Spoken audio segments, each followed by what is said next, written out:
Hello, you're listening to Otaku Spirit Anime Cast. My name is Andrew, and I'm joined here with Chris. Yo! Today's episode is our Winter 2022 reviews, part 1 of 2, because there's a lot to go through.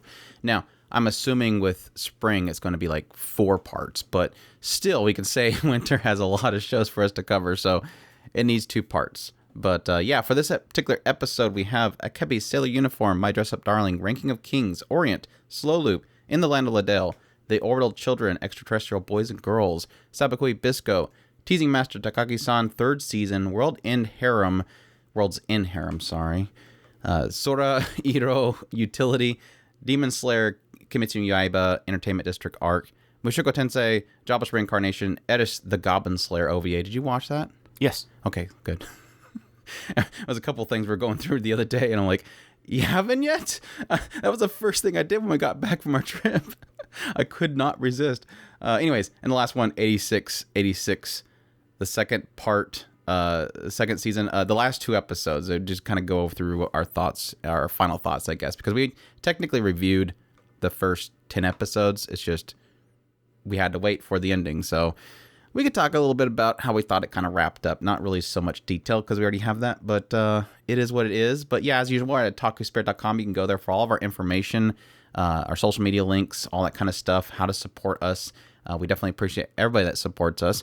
We also have a link to our Discord there, so you can join and discuss several of these shows. We have our own little chats that we have where you can communicate with your thoughts on the shows. And, of course, going into spring, all of your thoughts about that stuff. So What's even worse is I got excited about Eris the other day when we were talking about, oh, hey, I forgot about that. And then I ended up forgetting about it again. So I didn't even watch it until just a few minutes ago. Oh, is that why I was waiting and you're just in there consuming it really quickly? Yeah. Okay, good. Because I was going to help you with fresh in your mind. I was going to help you with your outline, and then I was like, oh crap, I have to watch that. Appreciate it. At least you have an excuse this time. But yeah, we should get into this because it's a lot of shows to go through. Granted, like I said before, technically like 3 of them are just kind of finish ups, and one's technically just an OVA, but we don't want to leave out shows just because they're shorter. We never leave out shows because they're shorter. But anyways, let's kick things off with a bang. We have Akebi Sailor Uniform, or Akebi-chan no Sailor Fuku. This one streamed on Crunchyroll and Funimation. Ran for 12 episodes. The studio is Cloverworks. The source is a manga. The genres are slice of life. And of course, the creator behind this is Hiro. And Hiro is obviously known for, at least for us, as doing the artwork for the light novel for Super Cub, which we absolutely adored. Also has done art for the Hayate Combat Butler light novel, as well as a contributor on the Kalon anthology comics. But this one follows Akebi, as you would kind of gather. Komichi Akebi, and she is super excited because she's about to go to a new school, or she's tried out for a school and she got into that school. And this is the school that her mother went to. And to kind of give you an idea of what kind of person Akebi is, she is always she lives out in the boonies. It's so bad that it's one of those places, kind of like, if you watch something like Higurashi When They Cry, it's like a very small village, and so small that she pretty much spent 6 years of her schooling pretty much the only kid in the school. Like her only friend is her teacher. But eventually, of course, her little sister eventually joined that school. But then shortly later, she obviously moved on to a university, which she got into. And this school that she gets into obviously has a lot of students there. She has to travel a little bit to get there. And she has made it her goal, I'm going to make a lot of friends, because she's never really had anybody, at least her age, as a friend. So it's definitely a change for her. The other kind of thing is that she's always seen pictures of her mother, because it's a school that her mother went to, and her mother had this very beautiful sailor uniform that she got to wear when she went to that school. So Akebi's really excited for that. Her mother even makes it for her because her mother's a tailor and everything. And she gets there and she's a little shocked to find out, yeah, since her mother's been there, they've kind of ditched the sailor uniform and moved on to like a blazer kind of outfit. So that was a little embarrassing, but the principal allows it, so she's able to go to school. And it kind of helps because it helps her stand out a little bit amongst all the other students wearing a sailor uniform. So it's kind of her journey as she does exactly what she really kind of seeked out to do, which is make a lot of friends and make new memories and all the different people that she meets there and all that kind of stuff. So yeah, your thoughts on Akebi's sailor uniform? I don't know that I've talked too much to you about this show. I think we've had a passing talk here and there, but Granted, it's not really a show where you have a lot to talk about. It's just kind of the presence of the show itself is definitely special. Yeah, it's definitely one of those just warm, calming type shows that you love to go back to every episode. And this is one of the things that is kind of nice about this show is it just has that that aspect of, like we said with Super Cub, it's one of those that you just generally want to see these girls just do what they do. And I absolutely love the fact that it goes from moment to moment. There is this aspect of, like Andrew said, when she starts in school, she's obviously wearing the sailor uniform, and so she stands out a lot. And this kind of brings almost a negative view upon her, but at the same time, she very quickly counters that with her just overwhelming, lovable personality that just kind of draws these girls to her. And through episode to episode, she just stands out more and more and becomes just this thing that they all want to revolve around. I get a kick out of it. One of the people in our Discord had pointed out, who needs a second son because you have her. And so and this is very true. In a lot of ways, she just is the force that the entire school kind of just flocks around, and this is absolutely shown in the last episode when things all culminate together in this just fantastic moment that very artistic, very beautiful. I joked about the fact that there was a lot of dust in my room apparently that day, and for whatever reason I couldn't stop the dust irritating my eyes that day. It just happened. But yeah, I absolutely love it. Highly suggest it for anybody who likes those kind of more low key, just feel good type shows. This is that in a nutshell. I kind of have the same feeling with the last episode, and I was equating it to the fact that with the previous episode, with episode 11, it was like, I felt like everything was culminating to that point, and I felt like episode 11 was kind of pointing out those things, the build-up, and then so when it came to episode 12, it was like I kind of just carried over the same emotion over to it, so it just kind of kept compounding upon itself, and it was just extremely emotional for me. But no, I think there's two things that I really equate heavily to the show, because it's obviously a very difficult sell. Slice of lives are always difficult sells because I feel like the only people that love slice of life are either super slice of life fans, which are very passionate fans, but they're also people that just find something in it they can relate to. You have to find something to relate to and attach to in the earlier episodes that you can relate to in order to enjoy it. Whereas I think in some cases, and especially for people that are just in general slice of life fans, they usually try to find something, but in most cases they just want to see this little snippet of somebody's life, and I feel like slice of life really encompasses that. It always takes, as the genre would lead you to believe, a slice of somebody's life, and it's not always the most bombastic, crazy things. We're not talking about Akebi powering up and becoming a Super Saiyan or anything like that. There's no battle to get stronger. There's no action scenes, even though there's a lot of really amazing animation pieces in this series, which Cloverworks went crazy on. I think there's something to be said about something that can capture you, even though it's technically the mundane. It's technically just somebody's life existing. And I think why this does so well of grabbing me personally is Akebi is a very lovable character.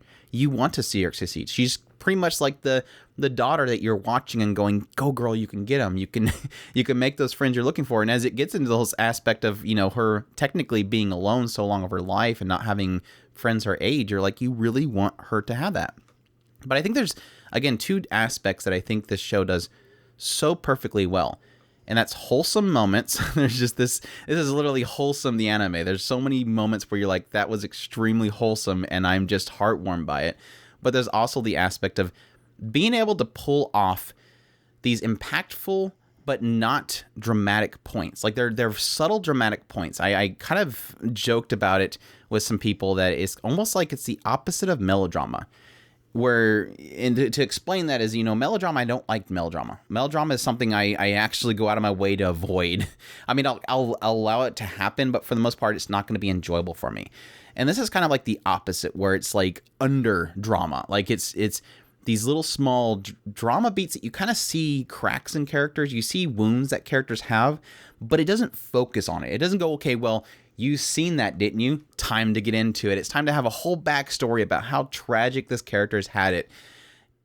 And it doesn't do that. It pretty much just says, you can kind of note it. To give you an early example, there's a girl named Tomono Kojo. And Kojo, at some point, is kind of, going around different places with Akebi. And at some point, they get stuck in the rain. And you have this point in which Kojo kind of indicates that she would like Akebi to read a book to her, like Akebi reads the book to her little sister. And so you have a little moment there of like, okay, maybe she has like a lack of some sort of, a sister. Maybe she has a sister problem. Maybe she lost her sister. And then it gets this whole thing where Akebi reads this book to her with her head on her lap. And then later on, Kojo wakes up on Akebi's lap and looks up to Akebi and says, "Mother." Like, Akebi looked for a brief moment like her mother. And again, you can say, well, maybe it's because her mother died or she misses her mother. Her mother's too busy to be around her. She's seeking a parental figure. It never gets into it. It's like you could see there's a possible scar there, but it's not going to take its time to really derail the story just so you can get everything about this character. And I kind of respect that. And I know that it's not just me overthinking it, because it felt like it does that pretty much every episode. There's a character that will have some sort of, like, the entire time I'm trying to theorize on what happened at Erica. Like, she keeps looking at this piano and I'm like, there's going to be some deep tragic backstory around this piano, because it's obviously putting emphasis on it. It's putting emphasis on it's dusty. It's putting emphasis on that she knew it, but she walked away from it. What made her walk away from it? And again, you can say that it's probably plot holes, but because it so consistently does that, it leads me to believe the writer wants you to know there's a problem, but the characters are focused on the now and the future. And I think that's because Akebi's there to push them forward. And I love that aspect of it, to be able to do those very under-drama type of pieces, but yet not let it derail the story, but focus on the now and what they're doing in the future. And these experiences that they have and enjoying their time together that I feel is just super wholesome. Like, every time some character does something embarrassing or something like that, it's so personable and so cute to watch. Like Akebi burping in front of her friends and being super embarrassed by it. Having the one girl getting into photography and you find out that she has a little bit of a thing she likes about photography that is a little more risque, and then she accidentally sends Akebi a picture of it and she's super embarrassed by it, and she's like, "Mom, I just ruined my entire life." It's those little moments that are so natural and so wholesome that I loved every single episode. Now, I kind of agree with, I think somebody mentioned it in Discord, I kind of agree that episode 5, when it follows Okuma, is probably the only kind of the least impactful episode. It had a really great ending to it because it kind of follows the tsundere girl, which we always like tsundere girls. But I think every episode I absolutely adored for one way or another, because there's a lot of cast of characters to work with, and I kind of felt like that was going to be an issue with the show, but it never really felt like it had an issue because I loved every character they introduced. And the whole concept, again, is this whole story is Akebi meeting friends, and how it, again, bookend that at the very end, I thought was absolutely amazing. I don't know if they move things around in order to pull that off. I remember one episode felt like it might possibly be a later episode or later part story, but it did so well in kind of creating this concept and really bookending it so well that I felt like it was a complete story. I would love more of it, and I would like to venture into the manga, but I don't really feel like I have to. And I like that feeling that I felt like it was a really solid, complete story that it kind of ended with. So, yeah, just to comment on what Andrew was saying with that, with her and the not playing the piano or what she does later, it was pretty much just simplified into a single sentence that while she was playing, she turned around and said, "I got my joy back," and that was it. It didn't really have to go into anything backstory wise. It didn't have to make this big old long, like Andrew was saying, melodrama involved in it. Just I got my joy back. And that's one of those simple things that I just absolutely love about the storytelling in this. It's the simple things that drives people in a lot of cases. It's not necessarily some deep, dark story. It's I want to enjoy what I'm doing. Yeah, I mean, it's something to be said that nobody goes into a situation and is reminded of something as they're standing in front of somebody, and suddenly they go into some like a massive flashback as they're talking to somebody and has to get into their own details within their own mind. It's just you acknowledge the wounds and you kind of move forward. I think what they're kind of pushing. Now, and technically, you have to address the other aspect is So for the art style, I really wasn't sure what I was going to think of it coming into it. I love a lot of the art style that Hito does, but at the same time, there's a lot of it that looks very different. It's very different. Some have very slanted and almost kind of wide eyes to them. And I almost thought that I was going to be off-put by that. But I think, especially thanks for Cloverworks' work on this particular title, I think I grew to love it. I think that makes every character look very unique, and it's a very unique style to it that I eventually kind of fell in love with. So I do appreciate that aspect. Now, again, the fetishizing thing, I technically do want to address, because I think that's something that people are going to run into and have an issue with. And I guess I just want to get my perspective into here, because I think, yes, early on with the first episode, one of the first cases of this quote-unquote fetishizing is, what I mean by fetishizing is where it really does feel like the camera gets in there, and it's obviously something that you kind of feel would probably be adapted from the manga. This idea of getting very close and personal with certain scenes. And I at first, when Akebi's had her scene where she's technically putting on the uniform, I felt like, yeah, you can see that as fetishizing it, the dressing scene, but I felt it was an aspect of trying to show how important it was. Like, it couldn't be just Akebi walks into a room and then she comes back out and she's wearing the uniform.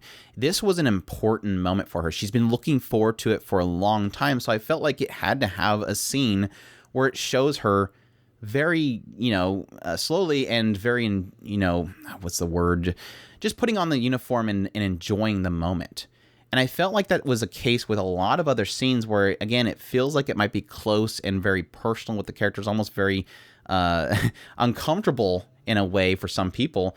But I always felt like every single one of those scenes are for a reason. Like, especially with, like, again, going back to an early example with Kojo, having Akebi there with her in the rain and having this little close moment between the two of them, I felt like it was a personal moment. These characters are alone, they're together, and there's a bond being created, and you can say it's Yuri baiting, especially like with the Erika scene later on. But I feel like it's one of those moments where there's nobody watching them, and I think that's a nice perspective to have this you're able to see this moment between two characters that normally most people won't be able to see, and they're comfortable with each other in a way that it creates a bond. And again, you can claim it's fetishizing, but I felt like it was always kind of more personal, impactful moments between characters or characters alone that gives you a little perspective into them. You get a little more personal with them, that it makes the bonds with them a little more stronger. I don't know if you agree or disagree. I highly agree, actually. To me, we had some girlfriends, if you want to call them that, when we were younger, and girls tend to be a lot more, for lack of a better term, sensual in the way that they interact with each other than guys are. And so to me, a lot of the interactions between them didn't... A guy doesn't walk up to another guy and hug their arm and go, let's go do this. Yeah. It's like, yeah, it's a little different how they act. So to me, it seemed pretty natural. I mean, I could see why people would watch it and go, oh, well, that's obviously shoujo ai, but I didn't see it that way. But like I said, I can understand why people would look at it that way. And that's one of those things of people are going to say what they're going to say. And it's one of those ones where you're like, well, did you see that in it? That seems a little bit interesting that you've seen that in it. But no, like I said, I can agree with it because I agree to an extent. And then I think it's probably partly to do with the fact that Cloverworks in certain scenes would put a lot of detail into it. And I think that's because in the manga, there was a lot of detail. And I like that every now and then they will actually have what looks like it's pulled straight out of the manga. These shots that are like really hyper detailed. Suddenly you'll see like almost every strand of the character is being kind of highlighted. And I feel like that was one of those cases where it's trying to like highlight these very specific shots from the manga that are kind of key pivotal points. I mean, one I think we've seen early on in the previous stuff was, and a lot of the artwork for Akebi's the manga, is this whole scene where she's acting out this scene that this idol that she really loves, Miki, did in a commercial where she kind of pops her lips. And again, it has it like very detailed and goes into a lot of effort with it. But I do love that despite this being more of a side title that obviously, especially in the West, is not going to get as much attention, Cloverworks put a lot of effort into the show, and I do really appreciate that. And it never felt like it ever fell off that wagon. I can see something like Dress Up Darling that they did on the same season being something that Cloverworks would constantly keep on top of, but this was equally one that they just kept a really gorgeous art style into it and some really amazing animation pieces that, again, bring the characters to life, make them look like living, breathing characters rather than just, 2D flat images that slide across the screen that some companies would do. Now, art side on my side, I did think I was going to be a little bit, similarly, I was going to be a little turned off by the artwork. I really, really started to enjoy it very quickly, mostly because of a lot of the personality of the characters. They're something about the artwork gives off this impression of people who are very interested in each other.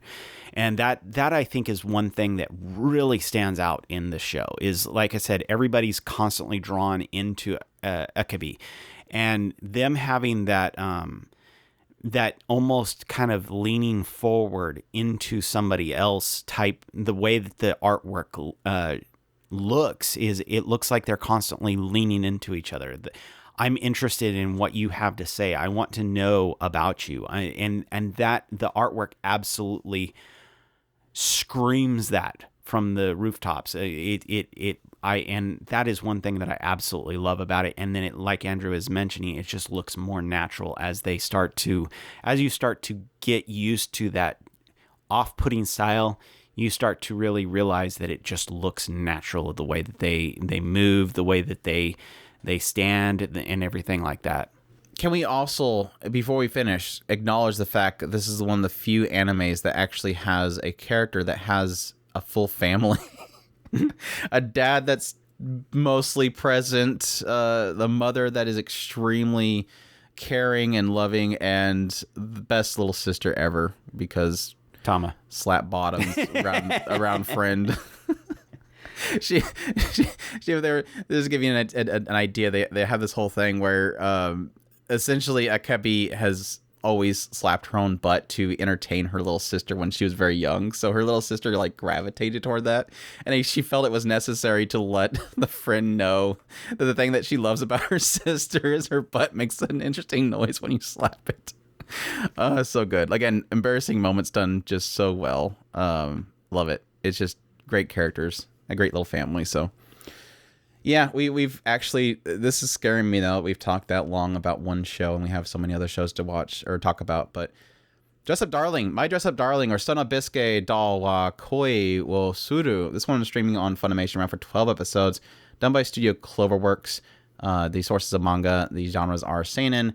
And this one follows a guy named Gojo.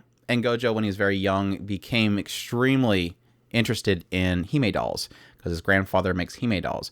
And so he kind of strived to create Hime dolls, and that's pretty much what he spent most of his life. And of course, people his age when he was very young seen that Hime as or not Hina? Hime or Hina? Hime? Princess dolls? I know that you're saying the princess dolls, but I thought they were Hina dolls. Could be. Dolls.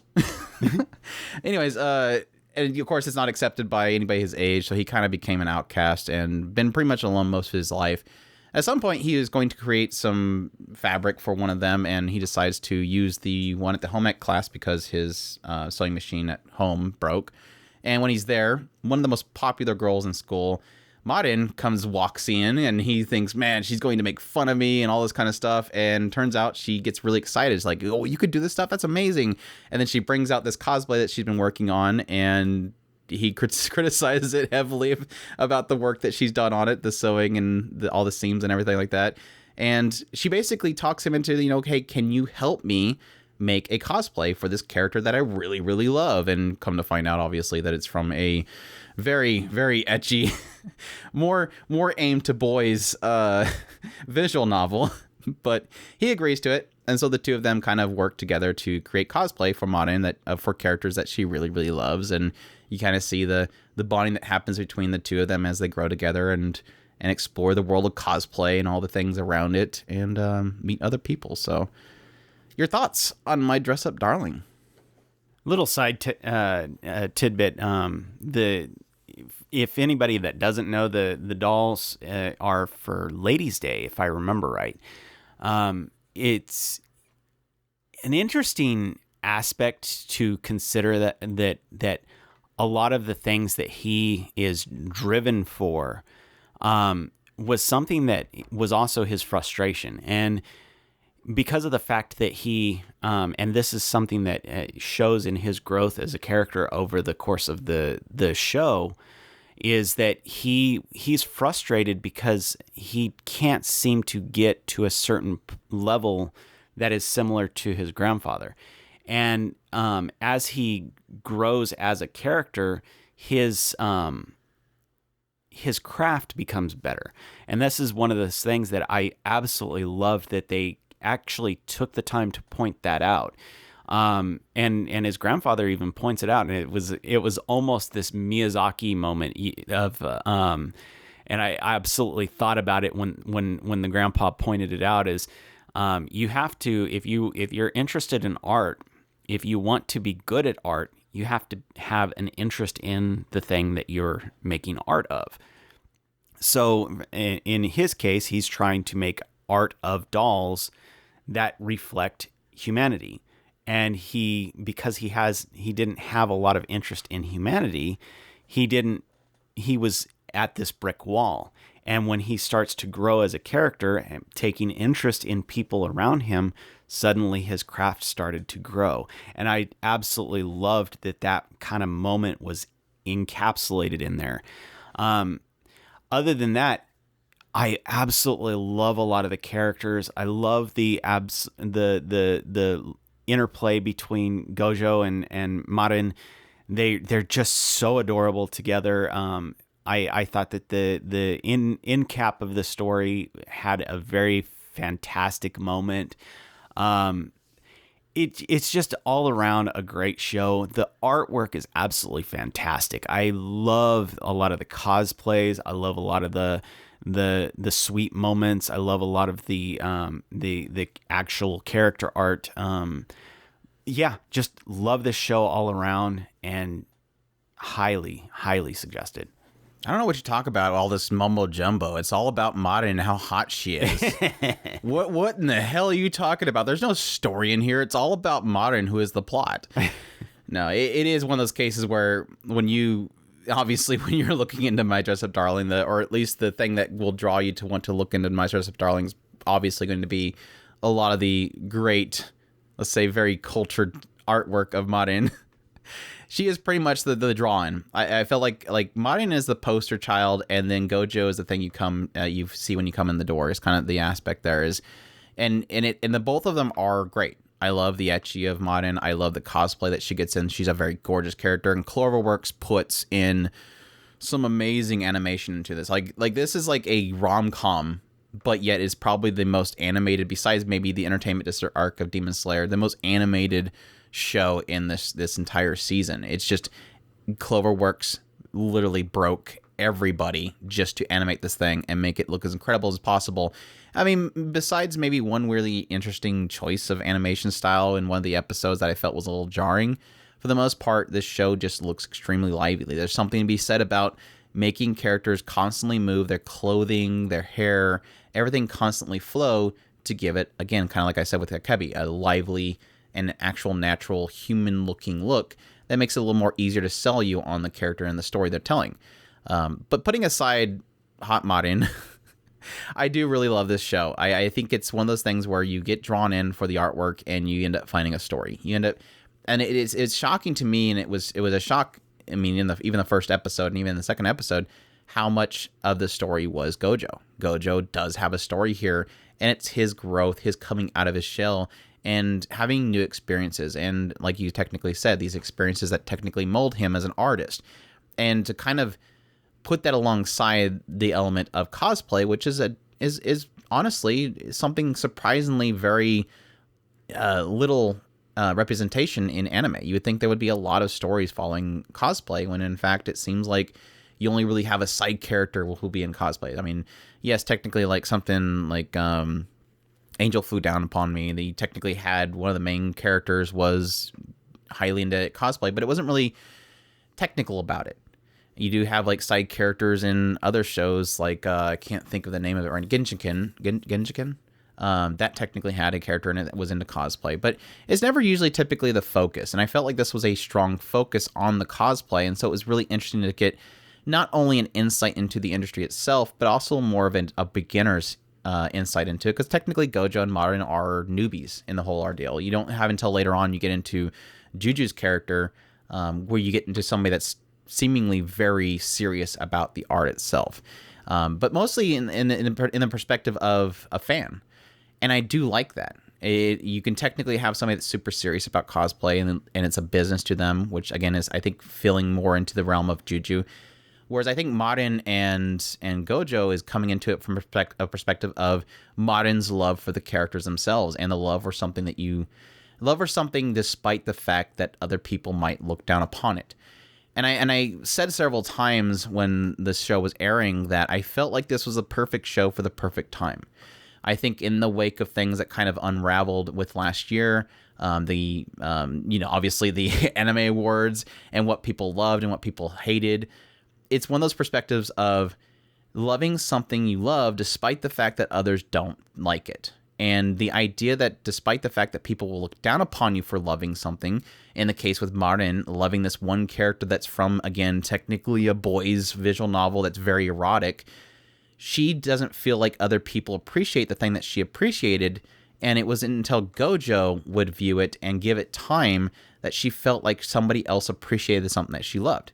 We love things and we want others to experience the same love that we have. And that doesn't always pan out that they enjoy it, but at least they give it a shot. And to have that kind of be cornerstoned early on in the series, I felt like it was the perfect statement for the perfect time. And I feel like cosplay in general is the perfect vessel for that. How better express this idea of loving something and trying to express that love than cosplaying it? Becoming the character that you love so much so others can find out about it and see it through you. And again, it technically hits heavily on the idea of doing something despite the fact that you might not have the body figure for it. Having those moments where characters feel like they don't feel like they fit the character, but still doing it because they love it. And hopefully others accepting them for loving that certain thing. And like I said, I think that was kind of one of those core story beats in this, despite the fact that, yes, Marin's hot, that it's giving these messages of acceptance and coming together between other people that will accept you, and finding that vessel that you can express that love for something that I really did appreciate. And seeing the characters grow through that concept was really fantastic. But I also really like the fact that in amongst that being kind of the core story, the cosplay, building different cosplays, having in the middle of that this really cute bonding relationship between Gojo and Marin that I really did love. Marin is a goofball, and you kind of are gravitated to her because she is a goofball. She loves geeky otaku things. And similarly with Gojo, and having his insecurities and finding something and seeing things a little bit differently than most people do because he's so kind of socially awkward was a treat as well. And just seeing these two, and you're like, they're just a lovable couple. You root for them. You want this. You want to see them to come together. And when things kind of get crazy towards the later parts, it's great. It's just absolute gold to see, and you just want to see what they do next and how they can come together because you love them both. You love Gojo. You want to see him succeed. You want to see him get better. And then you love Marin because she's so cute and she has this geeky side to her and she loves to get out there and be very forward. And again, seeing the two of them clash in their personalities and eventually hopefully bond is definitely a huge treat of the series that I couldn't wait to see next episode every single week. So, and yeah, again, amazing animation as always with Cloverworks. So not always, but seemingly now. It definitely put Cloverworks on the map. This show definitely put Cloverworks on the map. So that was the kind of thing I kind of mentioned. We haven't got a second season announcement for it yet, and I really want it. But it is definitely one of those ones where I see there's a benefit to a second season. Like, again, from Cloverworks' perspective, this is a benefit because it's putting them on the map. They've done a lot of crazy stuff in the past, but this is definitely the one that was the most popular for a lot of people. Obviously, it bumps sales for the manga, and that's always a promising thing for the publishers. So I really do hope this does get a second season. I think it should, and it deserves a second season. I think it has pretty close to enough for a second season, so we'll see. But yeah, definitely a huge suggestion from me if you're okay with the ecchi, because there's quite a bit. it loves showing different parts of Mara, and it gets real close into her. She's definitely a selling point, but there's a lot more to her. She's not just panty shots. So it was funny that we got into an interesting discussion of waifu characters and the breakouts and all that stuff. So it was a fun discussing Marin in general in Discord on this one. Yeah, everybody's pretty much like, yeah, waifu of the year, and it's like, well, there's technically a few other ones coming up, so we'll see how I'll be curious to see how much Marin keeps in people's minds throughout the year, because it's always like the first of the year that always kind of leaves people's minds for the end of the year. Yeah, it is funny that how much of a breakthrough she was, and I suspect she will linger a little while. And I think that has to do with, like I said before, she's hot, she's a hot gyaru, and she does cosplay. But I think, again, it's the geeky side of her that I think it's like here's the attention drawer, and here's the thing that sells you. And it is definitely like the whole scene where she first shows Gojo her room. It's like, this is definitely your room, right? And she's like, yep. Why? It's like, yep, that's totally her. She's got a bunch of hot waifus all over her walls and body pillows and stuff. And you're like, yep, that's Marin. And then you have like this pivotal scene in the entire series, and she just sticks out her tongue. I'm like, yep, that's Marin. Yes, I loved that. I busted up laughing so hard because it just was. It's so Marin. It is, but it was like left field. I was feeling the moment. It was such a kind of, for a lack of a better term, a romantic scene, and it looked beautiful. The mood was perfect. Everything was perfect about that moment, and then she just turns her head and just black. And I was like, "You are so such a dork." Oh, love her. Yeah, and every time she breaks, like you feel like she's so forward and she's so comfortable with herself. But then there's these boundaries that she keeps hitting, and it's like, I like that it kind of gives you this impression that she's like this very loose person. But then every now and then you're like, no, she's got boundaries. Like, she does have a point in which she does kind of break, and it's great. Yeah, grab squeak. Yeah, anyways, love it. Next one. This is just bam, bam, bam. I don't know. I didn't plan for this. I just kind of put it in the list. Ranking of Kings, or also my ranking. This one streamed on Funimation, ran for 23 episodes. I think it was also on Crunchyroll. This was done by Wit Studio. It was based on a manga. The genres are adventure fantasy. The series composition by Taku Kishimoto, who did Balance Unlimited, Erased, 91 Days, Silver Spoon, Bunny Drop. And this one follows a prince named Boji. And unfortunately for Boji, he is pretty much the laughing stock of the entire kingdom. He, unfortunately, not, beyond his control, he was born deaf and, in effect, unable to speak. And so as he's walking around very happy and looking forward to the day that he'd become king, like he looks up to his father, and he's so excited for the day that he'll become a king and become a great leader that everybody looks up to. And unfortunately, again, as he's walking around, everybody's pretty much mocking him. They find him to be a disgrace of the kingdom. Even the queen herself believes that he shouldn't go out because he's literally a disgrace. He should just stay hidden away. Well, one day he ends up stumbling upon the last remaining member of the Shadow Clan, Kage. And Kage is this little shadow, a little thief. And Kage basically talks Boji into stealing stuff for him, because Kage is like the first person that's able to understand Boji and communicate to Boji. And so Boji's really excited. He's met his first, what he thinks is a friend. So he starts stealing things from the castle for him. Going back to the castle, almost butt naked, because he leaves behind his clothes to Kage. And eventually Kage follows him and discovers another side of Boji. That Boji does have insecurities. When he's alone away in his room, he breaks down in tears. He understands people. He understands that people are making fun of him, despite the fact that he's trying so hard to be a good king and a good prince. Well, Kage makes the decision at that point. He's going to support Boji. He's going to be his one supporter to help him become the king that he dreams to become and to support him along the entire journey. And so beyond that, it essentially gets into the whole kingship, the rulership of the kingdom itself, eventually getting into other kingdoms, and as the title would lead you to believe, the ranking of kings system, which is essentially this kind of contest in this world where each of the kings kind of compete against each other to become number one rank in the ranking of kings. And it's not just based on strength. It's based on how your followerships, people respect you, how you look upon your kingdom, the people love you, how strong you are, of course, as addition as well, and all that kind of stuff. So yeah, and of course the dark looming threat in the background that seems to be puppeteering change within the kingdom itself and the leadership that is unfolding. So your thoughts? It's going to be a difficult one to unpack. Oh yeah. One of the things that I do, just too long didn't read part of this. I love the show. Just gonna save you the trouble. There you go. Then it's next one. One of the things that I do truly love about this story is going into it. You're in this kind of it starts out very simply and I've made no bones about how much I love underdog stories, and this show absolutely screams that all the way through it. You have the underdog with Boji. Nobody likes him. He's just this kind of frustration that everybody deals with. And you kind of just know that he has all the odds stacked against him, yet he is going to persevere and push through this. And that sets you up for this fantastic journey that you're going to go through in this story. So that's kind of how it starts out.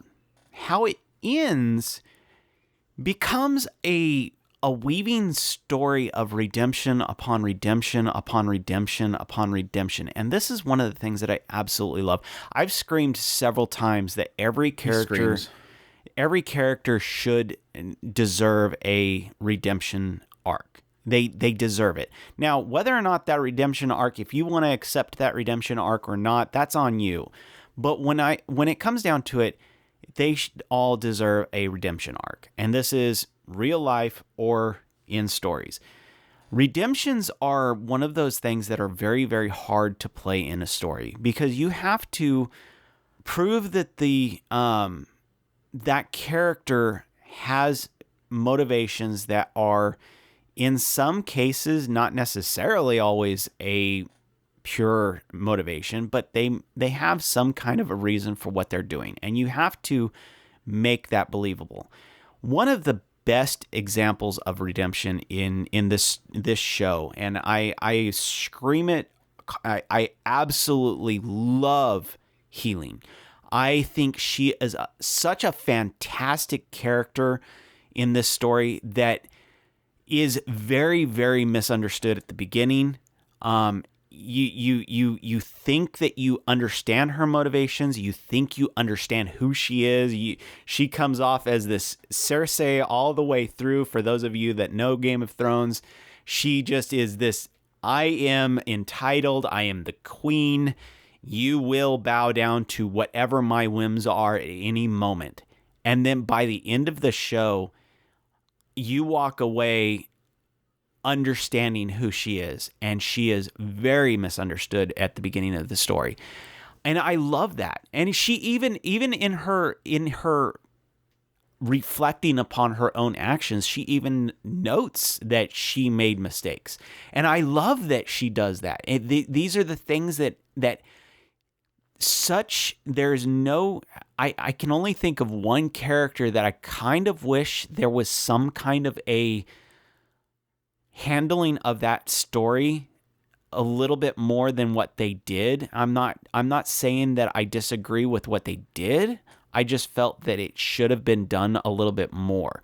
And that's the only frustration. And maybe that if this story is continuing past this point, maybe they do get into that. But it is one of those things that there's it felt like no character was left just off to the wayside. Every character was well thought out. The motivations were well thought out. They were all written in such a way that it all made sense, and it all came together in this culmination of these moments towards the end that I was like, I walked away very satisfied with the story, very happy with what I got, and it's another one that I highly suggest. Yeah, I think besides the gods, Oken and Desha, I think everything was pretty much put to rest in a really solid way. So I do really feel very satisfied with the ending of this, and I don't feel like I do want to read the manga. If this doesn't get a second season, I probably will end up getting the manga, just because I love how this writer writes characters. I mean, I would probably say if I had a theme to add to this story, it's going to be forgiveness. Like, this writer loves the idea of forgiveness, and again, very much so. Chris nailed it on the head. It doesn't always paint it in the way that every character is redeemed, because it gives it a sign that you know they do terrible things, or if they may have done terrible things, or it maybe can misconstrued as terrible things. You don't always have to accept the outcome, but it is presenting it as this can be forgiven. Correct? It gives yes, technically all the characters are going to decide if they want to accept it or not, but it gives the viewer the leeway of you can accept it or not, but that's what's kind of being told. Redemption arcs, or just the aspect of forgiveness. And I think this writer really loves that concept, because it seems like it's prevalent throughout the story, is this idea of, again, people misconstruing what somebody's doing, misinterpreting what somebody's doing, not seeing both sides of the coin, or just flat out somebody wronged you and you can choose if you want to move on or not. Beside that, the thing that I love so much about Ranking of Kings, I love the world. I love the way that it presents fantasy into this medieval type setting. It doesn't just kind of overwhelm you with fantasy settings and magic and demons and stuff like that. It kind of presents it in a way that it kind of piecemeals it out. You kind of get an idea that it's accepted in this world, that it exists or not, and then it kind of just slowly gives it to you. It never kind of has suddenly out of nowhere somebody's just throwing fireballs at everybody. It kind of is a presence there that is, again, not overwhelming in the sense. But again, I think the thing I love so much most about this writer and this story is the characters. This writer is a genius at characters. Every character that is presented, minus maybe a couple thugs that were in the later parts of the series that I'm sure we'll probably get into more later on. That's true. I won't put anything past anything anymore. Every character that's presented, each has a story. Some are less, grandiose than others, but they all have a story, and they're all multi-dimensional characters. They're not just what you see. There's not just the chivalrous knight that always does good. There's not just the assassin that's always going to kill people. There's not just the great king that will always be a great king. Everybody has so many layers to their character, and it's unraveled over time. And they're not just stuck characters. They're not straight characters. They're dynamic characters that have shifts and pivots in how they see the current situations. There's going to be betrayals. There are going to be betrayals upon betrayals. And that's what I think makes these characters so great. Most of my episode by episode impressions that I was doing for this show was so filled with what I think the character's thinking and what they're going to do next, because every character in every episode is doing something that I'm like, I can see why they're doing that. And I can't wait to see what they do next, because they're all fantastic characters. And it didn't dawn on me until, like, kind of Chris already kind of threw out there, Healing. Healing was the first case where I was like, holy crap, this writer knows how to make characters. This writer knows how to make characters not always be a big billboard of what they think. You have to see and get into what they're thinking to find out why they're doing what they're doing. And it might not be for the best interest of every character around them, but it's in the best interest in their own mind, and that tells me they're fantastic characters. And I felt like that with every character, even the quote-unquote bad guys of the show. I love Desha, and Desha is like, he's technically like the king of the underworld. You would think that he's the big bad guy, and he does look like he's a big bad guy, but then you realize you do realize that he could probably smash him into the wall so easily, but he doesn't. And you're like, oh, I love this character. I love all these characters. And he's laughing at this guy for how weak he is. And I'm like, but he doesn't kill him. It shows you how fantastic the characters are and how much you want to see them grow. Even Oken, who seems like the most devilish character in this, like he's like the one character I think in this entire series is like the backwards of all the other characters. He's kind of backwards. He's like he's the character that when you see him, you're like, this is the epitome of evil. Like, this guy is so nasty. But then you get into it and I'm like, I want his redemption arc. Yeah. I know he's evil. I know he's done, well, technically with Desha, he's done terrible things in the past. But you want to see what the writer does. You're not agreeing with what the character did, obviously, but you're curious to see what the writer does with them. And I have that feeling, again, with every character in the show. Like, even this random orc guy that shows up at some point, Gigan. I'm like, yeah. I want to see what they do with Gigan. He's this big, oafy guy, but then you get his backstory and you're like, I want to see more of this dude. That's every character. And I love every character presented, and I wanted to see what the writer did with them. And I cannot express enough. I think this is easily one of the greatest shows in the past probably 10, maybe 20 years. Easily, because this writer knows how to write characters. And I think characters of anything drives a story better than anything else. You can have a great overarching plot, you can have great themes, you can have great character moments, but characters themselves drives a story. And I think having every character, like Bebin was a character that I was like, I'm not sure what he was going to do with Bebin. I'm like, I love Bebin. I think, again, healing. The moment I realized more about healing, I'm like, God, I love healing. Like, healing is easily the greatest female character last year, this year, yeah. Probably for a long time. Love her to death. She's the character that I when I had that final moment with her, and I absolutely teared up, and I was like, oh my gosh, she is. If there was, I mean, I know that we just came off of Marin and me pointing out the fact that she's going to be one of those waifu characters. It is one of those things where you're like, everybody thinks that Marin's going to be the best waifu of the year. I'm like, what the hell? Where's healing? Yeah, I know. I love healing. She came out of nowhere, and I fell so hard in love with her. She is so fantastic of a character. And I definitely, all the mom lists need to be adjusted. Yeah, definitely. Best moms. She and it is one of those things. Going back to what Andrew was saying, I when I had mentioned there's one character that I kind of wish I had more on, and it was Oken that Andrew had mentioned. Yeah, he is the character. He's probably the only little line of plot that I was like, I kind of wish I had more. Yeah, because he had a fantastic backstory, and you can kind of fill in the holes in his storyline to get to where he is, just because of what my crazy theories I made a video on. Oh, did you? I made gotta a whole theory video on. I kind of talked to you a little bit about some of it. I mean, just filling in the holes, you can kind of see where it went from where he was into where he is now. And it's one of those things that you kind of just want to see at least a putting his story to rest. And that is the one thing that's like I had mentioned, if this story goes forward, I trust this writer enough. This is how fantastic this writer is. I can trust that writer enough with everything that he's done so far that I know that Oken will get a satisfying story. Whether or not you feel that it will be a redemption, it will be a satisfying story for him. As it stands right now, it's not truly satisfying because it doesn't do justice for where he came from and into where he was.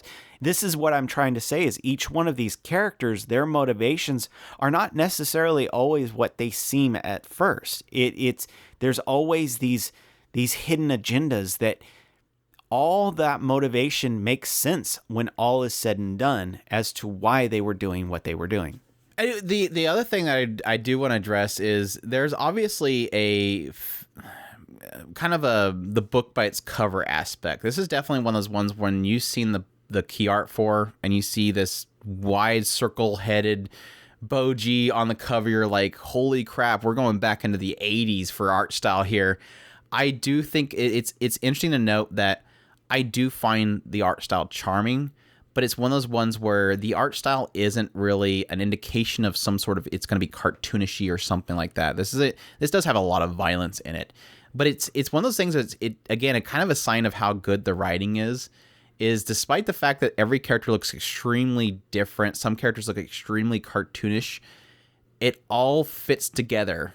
I mean, you have Desha who has like the whole, very sharp oval mouth that goes beyond his cheeks. It's like very weird art style, but in the moment of the show, it all feels alive. They all feel like breathing characters that have such good writing behind them that it feels like a natural world that all fits together. And I just kind of appreciate that aspect. Obviously, since it's Wit Studio, they did some absolutely amazing animation in this series. I mean, some of the opening sequences pretty much just sell you on the show itself, but there's so many amazing animation pieces, and their ability to really kind of portray scale and stuff like that was so well done. Like, I remember a later fight in the whole series is technically not a scale thing, but in the eyes of the character, it becomes portrayed as a scale thing, and the way they pulled that off was absolutely fantastic. So, yeah, massive credits for the animation. Loved it to death. So, yeah. And be ready to cry a lot, because every time Boji cries, I cry. I want Boji to be happy. Yeah. All right, next one we have is Orient. This one was streaming on Crunchyroll. We have 12 episodes it ran for. We also have a second core that was already announced for it that will be streaming and, broadcasting in summer. The studio is ACGT. Sources of manga. Genres are action and fantasy. The director on this one was Tatsuya Yanagisawa, who did High School DxD. And, of course, the creator behind the original manga is Shinobu Otaka, who, of course, is known for doing Magi and something like that. And this one takes place in seemingly a feudal Japan sort of setting. At some point, these Oni appeared and pretty much took over the lands of Hinamoto, kind of dividing the people. They kind of get at some point this idea that some people kind of accept the Oni as being like the gods and want to serve them and mine up ore to feed to them, whilst, of course, some people decide that, they're Oni and we need to take them out, and they become branded as the Bushi, and the Bushi go around and essentially fight against the Oni. And we end up following a guy named Musashi, who is in one particular town that is a mining town that is serving the Oni.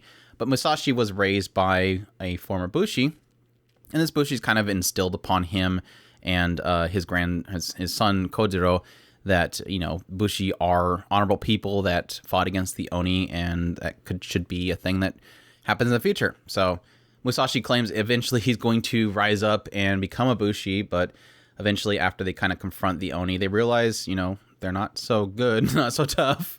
End up getting saved by a band of Bushi, and then eventually set out into the world, carrying the scroll that was left behind by their master, and seeking power to fight against the Oni, and the swords that you need to fight against them, and all that kind of stuff. So, your thoughts on Orient? When I watched this show, I got through the first few episodes and I kind of dropped off, mostly just for time's sake, and ended up going back and realizing when I got back to it that what I was kind of looking for a lack of a better term, was the next episode. So this is one of those shows that is very much taking its time to set up everything. And I find myself in this weird predicament of I really, really loved Magi. I like the way that this writer has a knack for building its world, and at the same time taking time with the characters and developing them individually.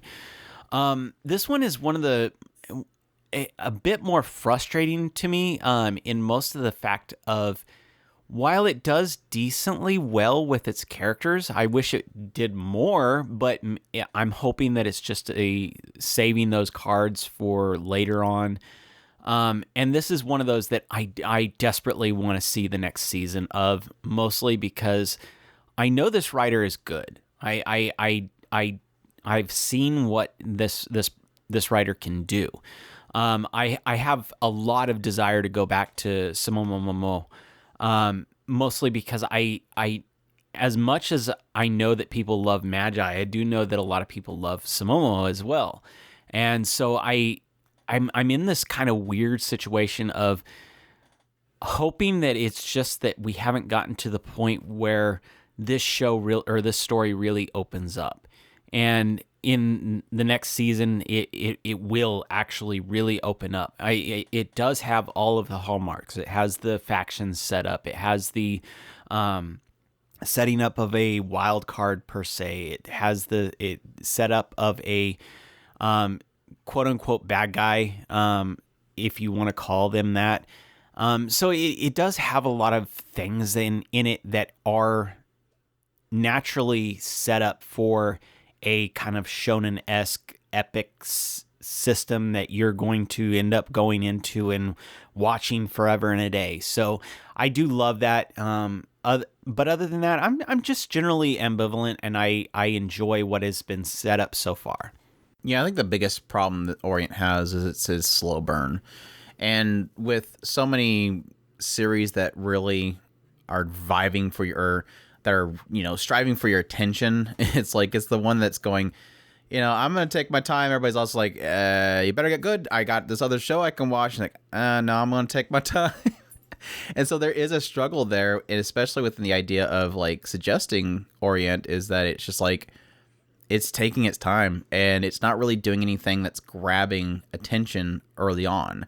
Now, granted, yes, it gets into more things later on with like the swords that they have to wield in order to fight the Oni. And obviously the special thing about Musashi that's going to make him unique to everybody else has to eventually get into those kind of things. And it's like, it's one of those things that when you get to it, you can't really say, well, wait, 8 episodes when it gets its kind of unique aspect and decide from that point if it's interesting, because it's not really a sell. It's not a sell at all. I think this is going to be one of those ones where until it gets to that big punchline, you're going, okay, then I have to tell everybody, you have to watch for 20 episodes to get to that great point that sells the series as a whole for it going forward. It's kind of an artifact of the old shonens, and that's a hard sell for a lot of people, especially as I've kind of noted several times before. It feels like these days the big shonen epics right now are these things with bombastic and large amounts of budget being poured into them, with insane studios doing insane animations like Demon Slayer, Jujutsu Kaisen, My Hero Academia, these shows that are now the new shonen epics that are having these huge amounts of budget put into them. ACGT barely held this show together. It is not a good-looking show, in my opinion. It has great art style. Don't get me wrong. I think of anything that has been driving me for the longest time to check out Magi, and I haven't yet, is I love Shinobu Otaka's work. Like, the art style is fantastic, and this has kind of a similar look to it, and I love that for it. I think that was the big original reason why I decided to watch this show, despite not watching Magi. I'm like, I've always wanted to watch Magi. This is a current season. This is on. I want to see what they do with the art style, and I still agree. A lot of these character designs are fantastic, and a lot of very unique character designs. I joked about it, and I questioned the idea that all the female characters seem to have scars on their chests, and it seems to be a staple for them, but that's that art style, and I love it. It's a very unique art style. Tsugumi's art style is fantastic. I kind of like Musashi's art style as well, but it's not enough to sell the show when the animation is just not really there. Like, the animation, for the most part, is just barely struggling to get any fights together. But yeah, I think of like the earlier segments with Musashi stuck in the mining town, and that kind of conflict whether to be a part of this mining town or become a bushi. But when it kind of gets out of that town, moves on, starts getting to Tsugumi's story, that's when you kind of start seeing the writer's ability to kind of put together these conflicts within characters that I think is, I guess, a staple within his writing, or her writing, that I do enjoy. Now, getting into beyond that with the sword and everything, it's like, it's that typical fanfare of, here's the unique ability within the main character that's going to make them strong. I will give it credit for having that aspect be something that's questionable. Like, you don't really know if it's a good thing or a bad thing. Now, granted, that's something similar to something like Naruto. Technically, the fox within Naruto was always a big question mark as well, but it does add a little bit of a twist to it, despite it being just, okay, there's a waifu within him that's super powerful. No, we don't even know what this thing is and if you can even trust it. That kind of element to it. So I don't know. It's one of those series where I don't even know if I can suggest it unless you like the art style and you want to see this long running series and where it goes. But at the same time, it's also one that I can't really suggest because it hasn't gotten that point where I'm like, holy crap, this is doing something really unique that I want to see more of. And yeah, I kind of agree with Chris. I think that's probably going to be something that we'll hopefully see in the second core, which I will definitely be watching when that comes around in summer. But so far, besides Rie Takahashi being Sugumi, it was a hard pill to swallow for most of this series. But I kind of wanted to see what they could possibly do with this story, and again, get that perspective of what Magi is, despite the fact I've never been actually watched Magi. So yeah, it's a hard sell, but if any of that's interesting to you, definitely check it out. Moving on, Slow Loop. Streaming on Funimation, it's done by Studio Connect. The source is a manga. The genres are slice of life sports. This one is directed by Noriaki Akitaya, who did Castle Dandelion, Active Raid, Are You the Only One Who Loves Me? This one is also series composition by Yuka Yamada, who did Maid Dragon, as well as Aohara Ride, Nanan Biori, and Wataten. And this one takes place following a girl named Hiyori, and Hiyori likes to do fly fishing. Kind of get an idea really quickly that she was taught how to do fly fishing by her late father, who's unfortunately passed away. And as she's kind of enjoying fly fishing one day, a girl named Kohara shows up and just decides that she wants to jump into the water. Well, she's quickly stopped by Hiyori, and eventually the two of them kind of hang out together. Hiyori shows Koharu the whole ropes about doing fly fishing, until eventually she's like, oh, sorry, I gotta go meet my new sister and my new father because my mother's getting remarried. And Koharu's like, oh, that's convenient. I'm about to meet my new sister and my new mother. So yeah, just so happens they're new sisters. The two of them are going to be sisters going forward. And so it kind of follows them as you get a little more into Hiyori, the loss of her father, the fishings that she's doing, get into Koharu and, you know, all the loss that she's kind of faced. And the two of them kind of come together, along with Koi, who is a childhood friend of Hiyori.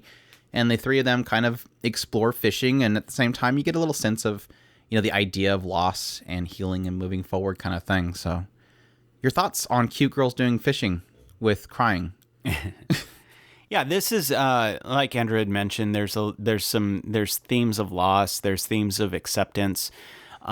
There's also some things that I kind of picked up. Was there's being true to yourself.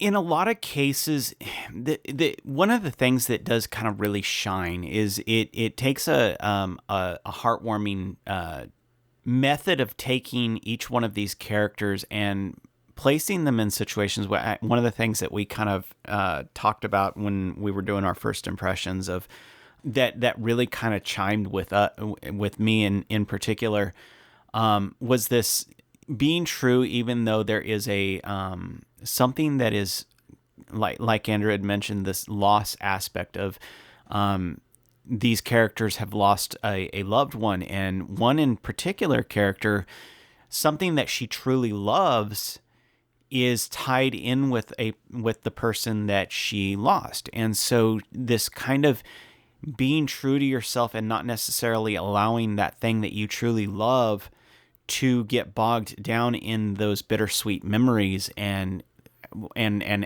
inadvertently walking away from what you really truly love.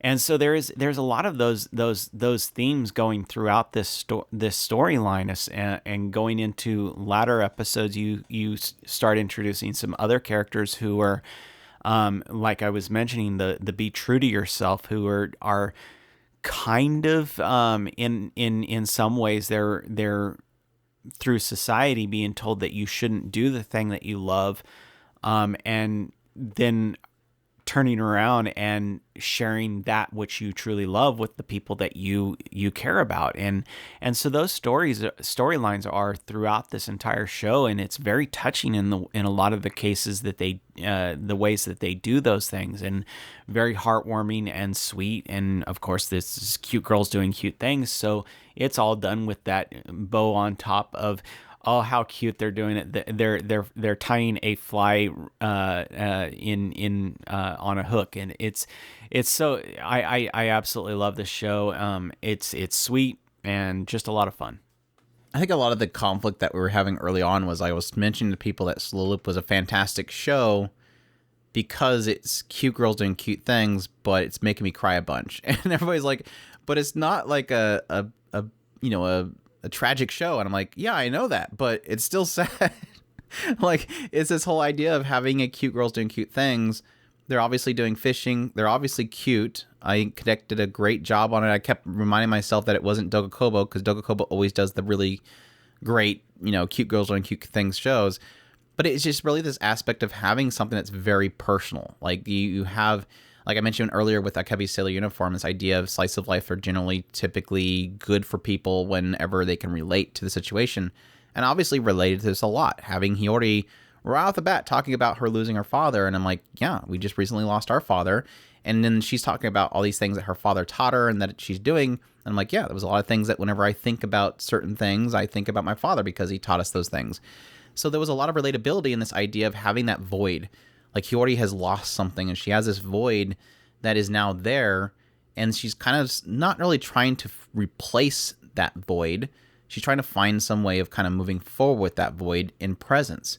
And it even kind of has the same case with Koharu, and you realize Koharu has a different perspective of it. She's constantly positive, and I'm just waiting for this girl to break, and don't really necessarily think we got it, but having somebody else next to her that has had that same loss, and having that equation happen between the two of them, and then again, technically, like I said earlier, finding new memories, and kind of replacing that sorrow with new memories and new experiences and stuff that they can do together. And so while I was several times throughout the series kind of very emotional and crying, I also had this aspect of it. It was always a positive show. It wasn't dwelling in it. It wasn't saying, look at me, be sad. It was always kind of just recalling it. And that was enough for me. So it's not as if I'm saying the show is a drag, that it's an emotionally depressing show. It's that aspect of these characters acknowledging that they've lost something. But again, like I said earlier, being positive, high spirit, moving forward, that's the whole concept of Koharu. At some point, we get into this idea that this other girl, Koi, who I think is fantastic, Koi is this childhood friend of Hiyori, and her mentioned the idea that she's kind of upset at herself because she never could do what Koharu did. Koharu is the one that shows up and brings Hiyori out of that darkness and starts doing things with her. And Koi is like, I wish I was the one that did it. I felt like I couldn't do anything, but yet here's this person. It was almost a jealousy thing. Like, here's this person that's doing exactly what I thought I couldn't do, and she was a little jealous of it. But it was really that idea that Koharu was the one that came in and said, let's move forward and find new positive things and explore things, that ended up pulling Hiyori out of that. And I think that's the show. Like, that's Slow Loop. Koharu is the embodiment of Slow Loop, in the idea that she is that embodiment of moving forward and that positive nature. Now, it doesn't replace that void. It kind of just builds on it, and you move forward from it. And again, technically forcing Hiyori to constantly do this fly fishing thing, that is exactly the thing that reminds her so much about her father. But she doesn't let that bog her down. And I think that was, in a sense, what exactly I wanted from this show. Like, besides, because I relate to Hiyori in that idea of loss, I kind of relate in her in the idea of moving forward and finding new memories. You're right. Koi is a fantastic piece of the story in which she didn't do anything wrong. She was there for her friend, and she tried to be that. When Hiyori needed somebody, she was there. And she was like I said, she was a fantastic character for what she represented. I like that later on acknowledged the idea that she never changed, and that was what was special about her. Yeah. When he already said that, I love the fact that you never changed. Everything else changed, but you were the one thing that never changed, and Koi never realized that. It was like, oh gosh, no, again. The eyes, they burn. It is. She's a fantastic friend in what she was doing. She was there for her when she needed her. She was, like Andrew was saying, she was always there. She was this rock that she needed. But she also inadvertently became the rock. She couldn't, not that rock, not the one that dances in a tutu for a girl in a movie. She couldn't push her out of it, and rightly so. If she had pushed her forward, she could have done more damage than she inadvertently that she didn't really want to do. And Koharu coming into the situation with a pair of fresh eyes, and she had that that loving nature that Hiyori needed to kind of push her through that moment. And in a lot of cases, if Koi had pushed her, she probably would have inadvertently forced her into I'm just trying to think through my emotions and how that would have what would have happened in that situation, and maybe inadvertently she would have ended up hating fly fishing, and she didn't really need that. She needed somebody fresh that could have just pushed her through and still being able to, like I said, be true to herself and love what she wanted, instead of just abandoning it altogether as that painful memory of, I would love to, but I can't because all I can think about is my dad. And yes, Koi was a perfect, both of these, actually both girls were crucial in the story. Yeah, I think the only thing that I would probably, if you dragged a negative out of me, I would probably say that later on, the whole aspect of because it's cute girls and cute things, and so it like I said before, it's technically like cute girls, heartwarming moments, fly fishing or fishing in general technically, and then the idea of loss and moving forward. Like those are the cornerstones of this series that I think makes it special. I will admit that later on it gets to a point where I think the fishing stuff gets a little bit much. So I felt like I'm not interested in fishing at all. And that, typically with cute girls doing cute things, it's typically me being introduced and looking into something that I don't normally look into. And I'm usually entertained because, despite the fact that I'm not interested in that particular thing, because cute girls doing cute things. So I want to say that later on I was kind of like, I just really don't care about this fishing side. It's always cutely introduced by the characters, but at some point I feel like it got a little bit too heavy on that end. But other than that, the rest of it was just, it was special. And like I said, I think a lot of it has to do with relatability to the lost and moving forward. So yeah, that's Slow Loop. Check that out if you are interested. In the Land of Leadale, or Leadale no Daichi Nite, this one was streaming on Crunchyroll, went for 12 episodes, done by Studio Maho Films. The source is a light novel, and the genres are adventure and fantasy. This follows Kana, and Kana is, unfortunately, due to an accident, pretty much on life support, and the only kind of outlet that she's had while on life support was playing a VR MMO game called Leadale. And at some point, they assume it seems like there's evidence there that they had a power outage and some sort of loss of power to her life support system, and they assume that she passed away. And she's appeared in that game that she's always played, Leadale, 200 years into the future in the game. And she's not really sure why she's there, not sure why 200 years has passed, kind of accepting the idea that she may have died, but she's now there. And she's trying to figure out if there's other players in this world or if she's just in the world itself. There's some things that she kind of sees that are a little bit different in the world itself, but she kind of makes it her goal that she's going to go to all these kind of towers. These towers were kind of like where the key, like, highest players had these towers that are like almost like caches where you can put all of your stuff into. And so she goes to her tower as well as some other towers to kind of, again, investigate to see if these other players that she played with are possibly in this world and all that kind of stuff. And again, it's kind of, oh yeah, there was also this aspect that when she was playing the game 200 years prior in this world, she used this whole adoption system where you can essentially adopt an actual NPC character in the world. And now it's 200 years in the future, and so now they're kind of grown up. So she's got these kids in this world, and she kind of sees things a little bit differently now. Obviously, a little bit of her mindset is changing from, there being NPCs around her to more there being, people that she now has to live with and everything. So it kind of shifts her mentality of how she views the Leadale world. So, your thoughts? I do love this show. I love the kind of family themes that it puts through the story. It definitely kind of loves the idea of, how do I put this? This is a show that I have a hard time with kind of putting how I feel about it into words, because I don't think it's necessarily the most fantastic show in the world. It does what it does, and it does it well.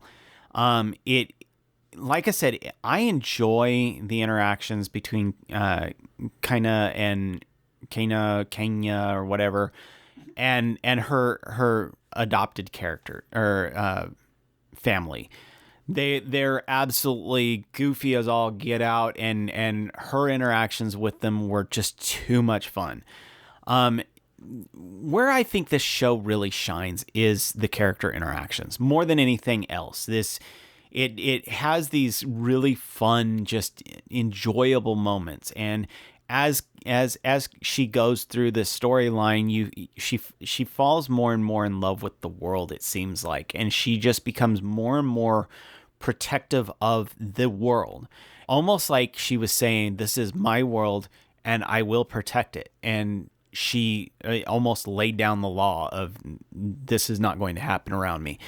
And so I do like that she seemed to become more and more invested in protecting it.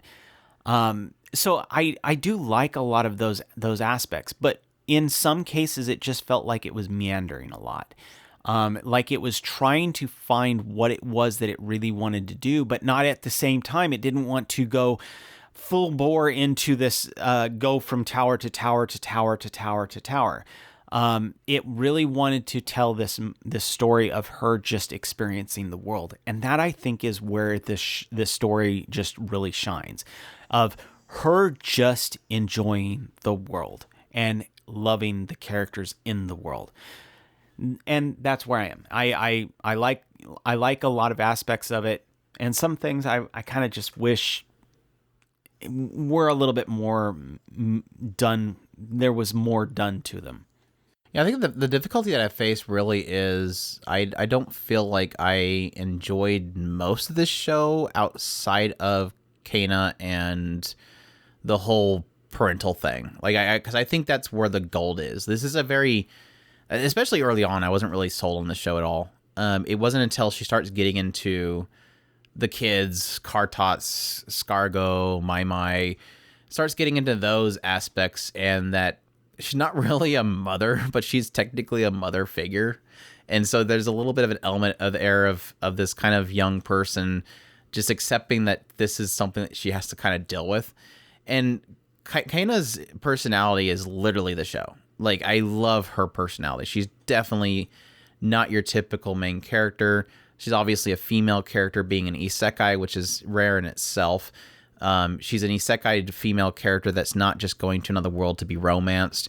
It's just her relaxing and enjoying the world that she's in, because she's never really had that experience or that opportunity in the previous world. Again, she was injured very young, and she's been on life support. So now this is, again, her escape that was originally a video game that now is kind of becoming her reality. This is a place that she has to be. And having those unknowns about what's in the world, who's in the world, what exactly, what's her future. There's uncertainties that are there, but I felt like the writer themselves never wanted to dwell on things. Like, it almost as if it wanted it to be an Iyashikei, but not really, because it is a loud show. When she gets really tempered, she gets tempered really quickly. The whole joke is that all of her family members, or all of her children, are scared of her because she's this legendary mage that was known in 200 years prior that disappeared. And so she's very powerful and she's very dangerous. And so whenever she does get a little upset about things, everybody's freaking out like, "Oh no, you're going to make mother angry, and she's dangerous." Or if they do something terrible, she'll send a message to them saying, "Just wait till I get home," kind of thing. She almost has like this very immature viewpoint of things, and that's her personality that's very unique and enjoyable, that just kind of bounces off the characters around her, the quote-unquote NPCs that are now different in her eyes. And that was really where the gold was. I think, like I said before, Kana, the whole parental thing, another world with my family, my dysfunctional kids, that was the gold. Everything else outside of that just really wasn't there for me. I didn't care about the whole aspect of if there's players there or not. I didn't really care too much about the other NPCs in the world. This presentation of this prince and the queen or the princess and all that kind of stuff is like, yeah, I didn't really care.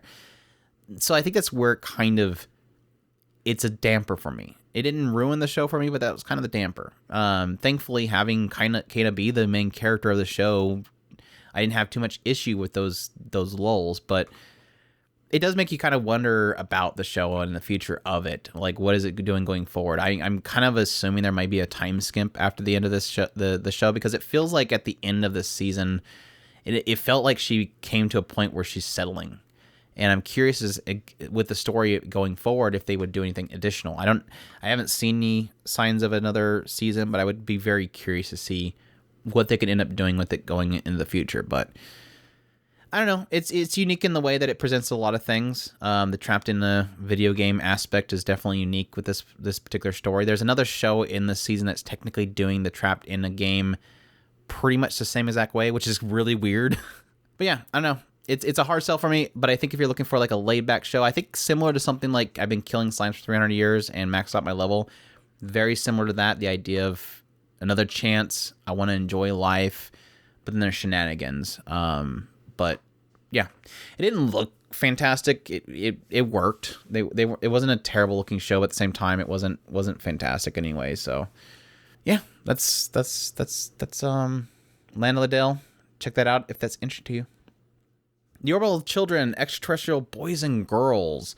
This was a 6-episode series that aired on Netflix, I think late January.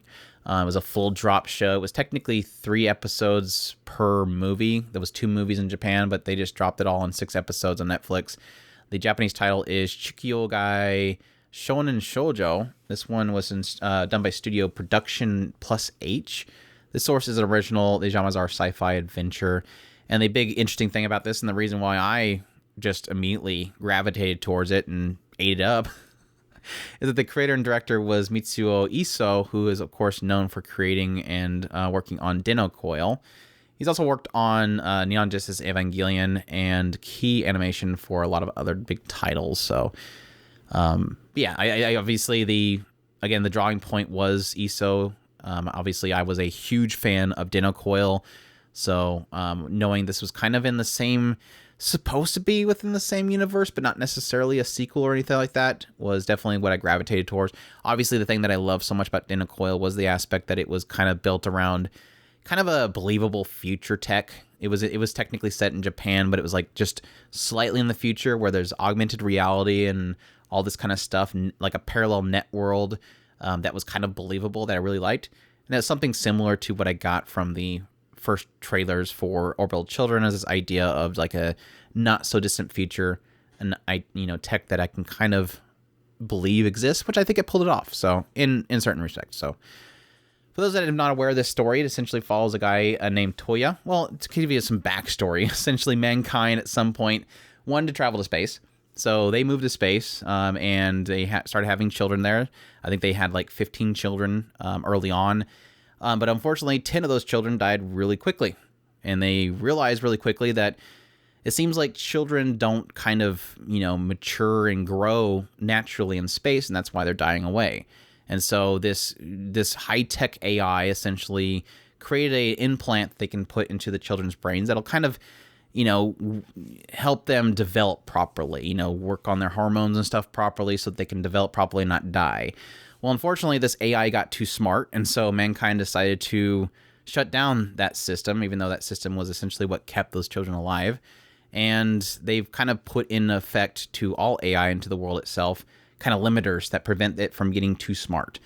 And so we kind of jump forward, and we're following Toya and Konoha, who are living in this kind of space hotel, and that's where they're kind of being taken care of as being these 2 children that were amongst those 15 that were born in space.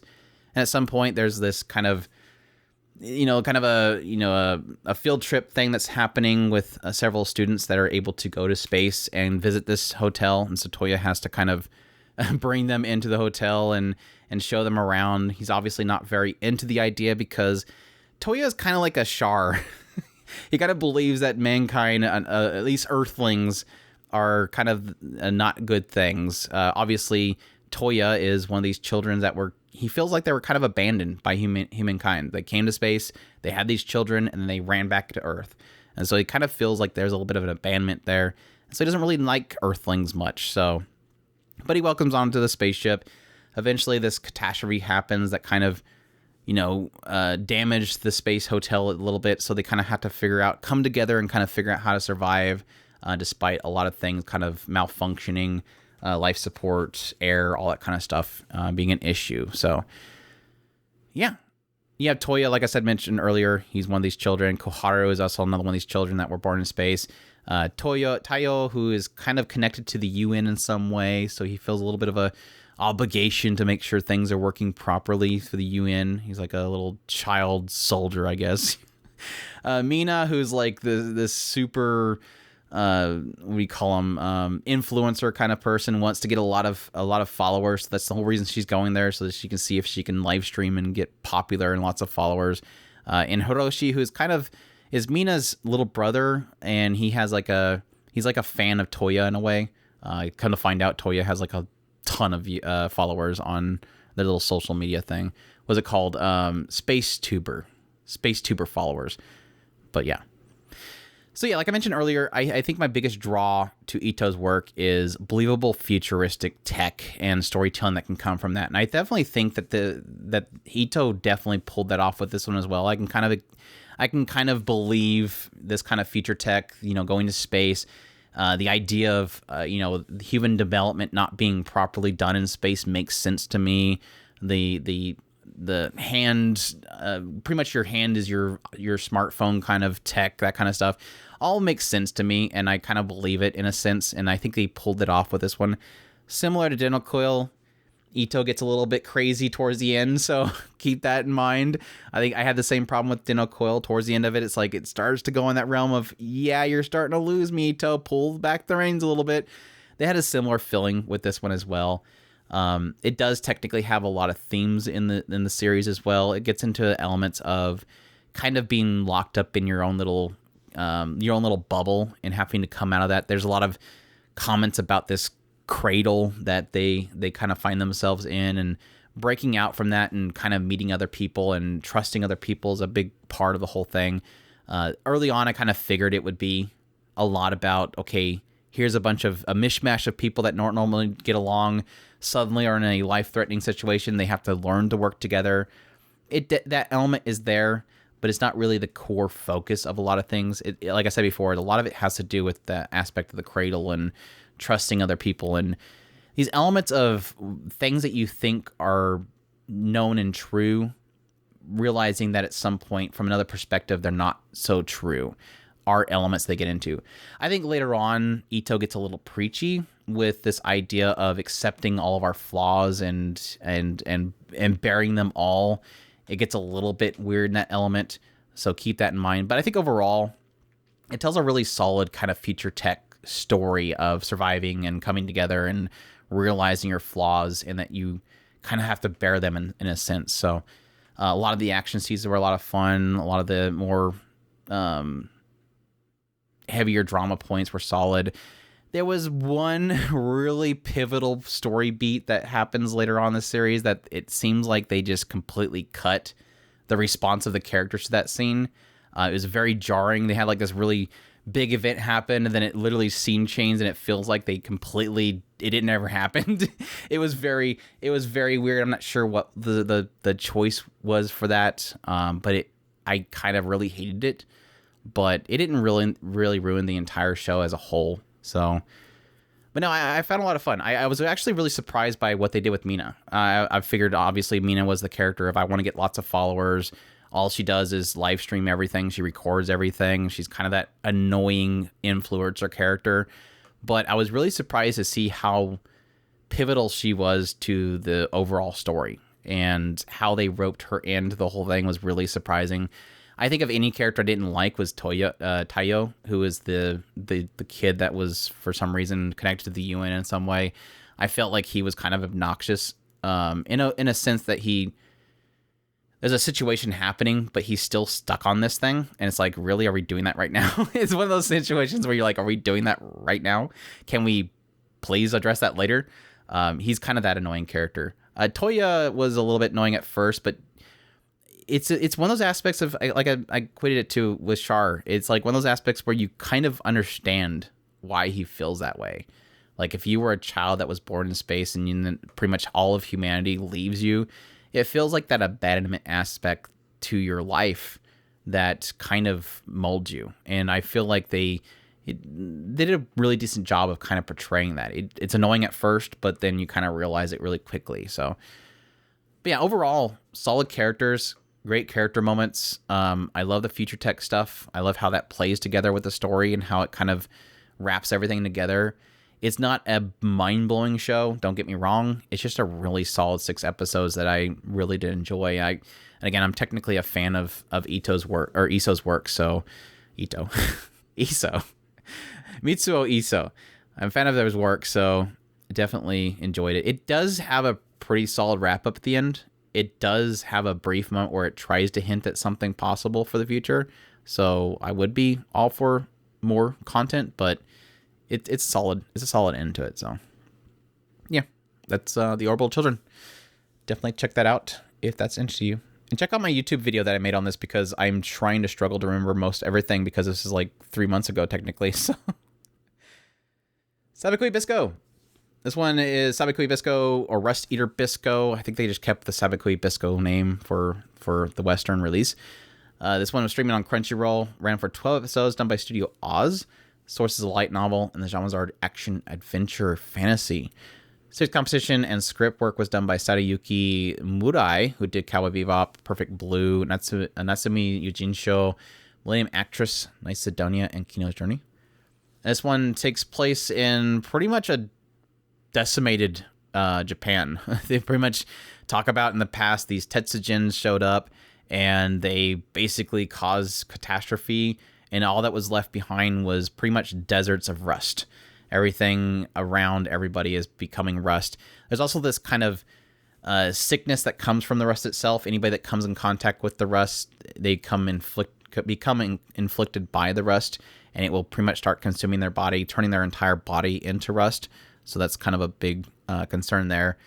Most of civilization's kind of living in these closed up areas, and people are just dying away. It kind of really quickly introduce you to the world that people are just dying. They're dying from illnesses, starvation, the rust infliction, and they're just all kind of, early on, it kind of gives you an indication that a lot of people are just trying to find a peaceful way of dying. There is this idea that, some of the higher ups are possibly, happier and finding ways to survive, but for the most part, the population is kind of just struggling to survive. We follow quickly Milo, who is a doctor who tries to help people that are in the poor areas seek treatment in some way of curing the rust.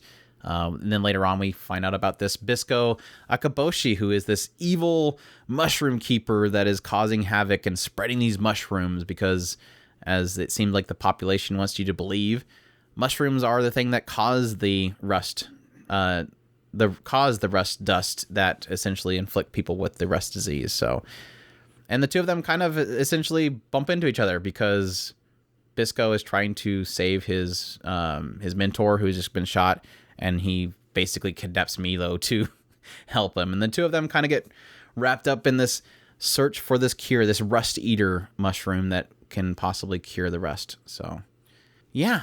How far did you get into this one?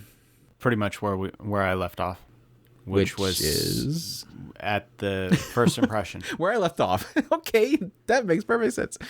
No, this was one of those series where I came into it just purely based on art and the PV. Like this show had a fantastic presentation early on, and I think Oz did a fantastic job of really selling the show. The PVs look great. The first couple episodes look great. It was one of those things of like pure style, world oddities of the world itself, and just how it presented its story. Like I mentioned early on, when it opens up with this first view of this town that all the people are kind of hiding away in, it told the story through what was around the town. It didn't tell you, hey, everybody's just trying to find a way of dying peacefully. It literally shows you advertisements of offering funerals, and people are selling these different insects and and animals that you can eat that will, give you a high or make you comfortable in your death. People were just trying to find ways of dying. And the way that it kind of presented all that and it showed the world itself was just absolutely beautiful. They did a great job of presenting that stuff. And then when you get into later stuff where you just get absolutely bonkers crazy, you have a guy shooting arrows that creates mushrooms out of the ground. You have hippos with cannons on their backs. You have flying slugs. You have crabs with shrines and cannons on the back of it. Everything's weird. And I loved it. Like it's our world, post-apocalyptic basically, with just mutations of oddities in the world itself that I absolutely loved. Every bit of that art style, everything, I absolutely loved. But then the episodes continue, and Oz Oz didn't. What did Oz do? Oz didn't. It felt like the studio couldn't keep everything together, and that's my biggest issue and the hardest selling point for the show. I don't know if this is something that could possibly be fixed with the Blu-ray. It's going to take a lot of work because it really does feel like, it's going to sound mean, it felt like 2/3 of the show was not animated. Like the rest of it was just stills. You can hear sounds in the background while characters just staring and doing nothing. It didn't, the studio screwed up. Like at some point late, like 2/3 in the show, I'm like, just Oz, just keep it together for a few more episodes and just let it end. Like I just wanted it to end because I felt mad because I wanted this to work. Like I love this world. I love the characters. I love the art style. I love everything in it.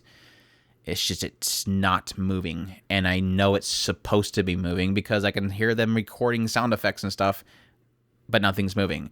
But no, I like I said before, I love this world. I love the concepts behind it. It's such a weird world that I wanted to know more about. And every time it was kind of revealing things about, again, the propaganda behind the rust, the aspect of the where the mushrooms come from. Why is there fear of the mushrooms? What created that concept? The mushroom keepers and how they are not all good people, but the idea of the mushroom keepers themselves is, these people experimenting on ways of basically saving mankind. All those things were really good. The main villain that they kind of focus on this particular core, I kind of liked at first, but after a while realizing it's just kind of like it's a very blah story. Like, it's like, okay, so that's your whole shtick. Shrug. Like, it was a very shrug main villain kind of story, but everything outside of that was great. Chihiro was literally the best thing about the show. Pau was fantastic as well. I loved Milo and Bisco's kind of partnership they kind of create. It's a very kind of brotherly partnership they end up creating together that I think was put together decently well. But again, in the end, it kind of comes down to bad production. And again, hopefully that's something that could be fixed with a later Blu-ray release. I highly doubt it because it's a lot of work. It's gonna take literally them working 3 times as much as they did originally. So this is probably my biggest. I love it. I still love it in the end because of how weird it is, but it's easily my biggest disappointment because I love it so much. It's one of those aspects of, don't get me wrong, I'm mad because I love the show. I'm mad because I love the story. I'm mad because I want it to be better. And instead, my whole review ends up coming down to I'm frustrated because it barely moved. But even still, if you like this idea of a post-apocalyptic, weird, kind of mutated world and survivability within it, definitely check it out. I think it's still a solid watch. It just kind of it just slowly and very quickly kind of falls apart in the animation department. So, yep, that's Sabikui Bisco.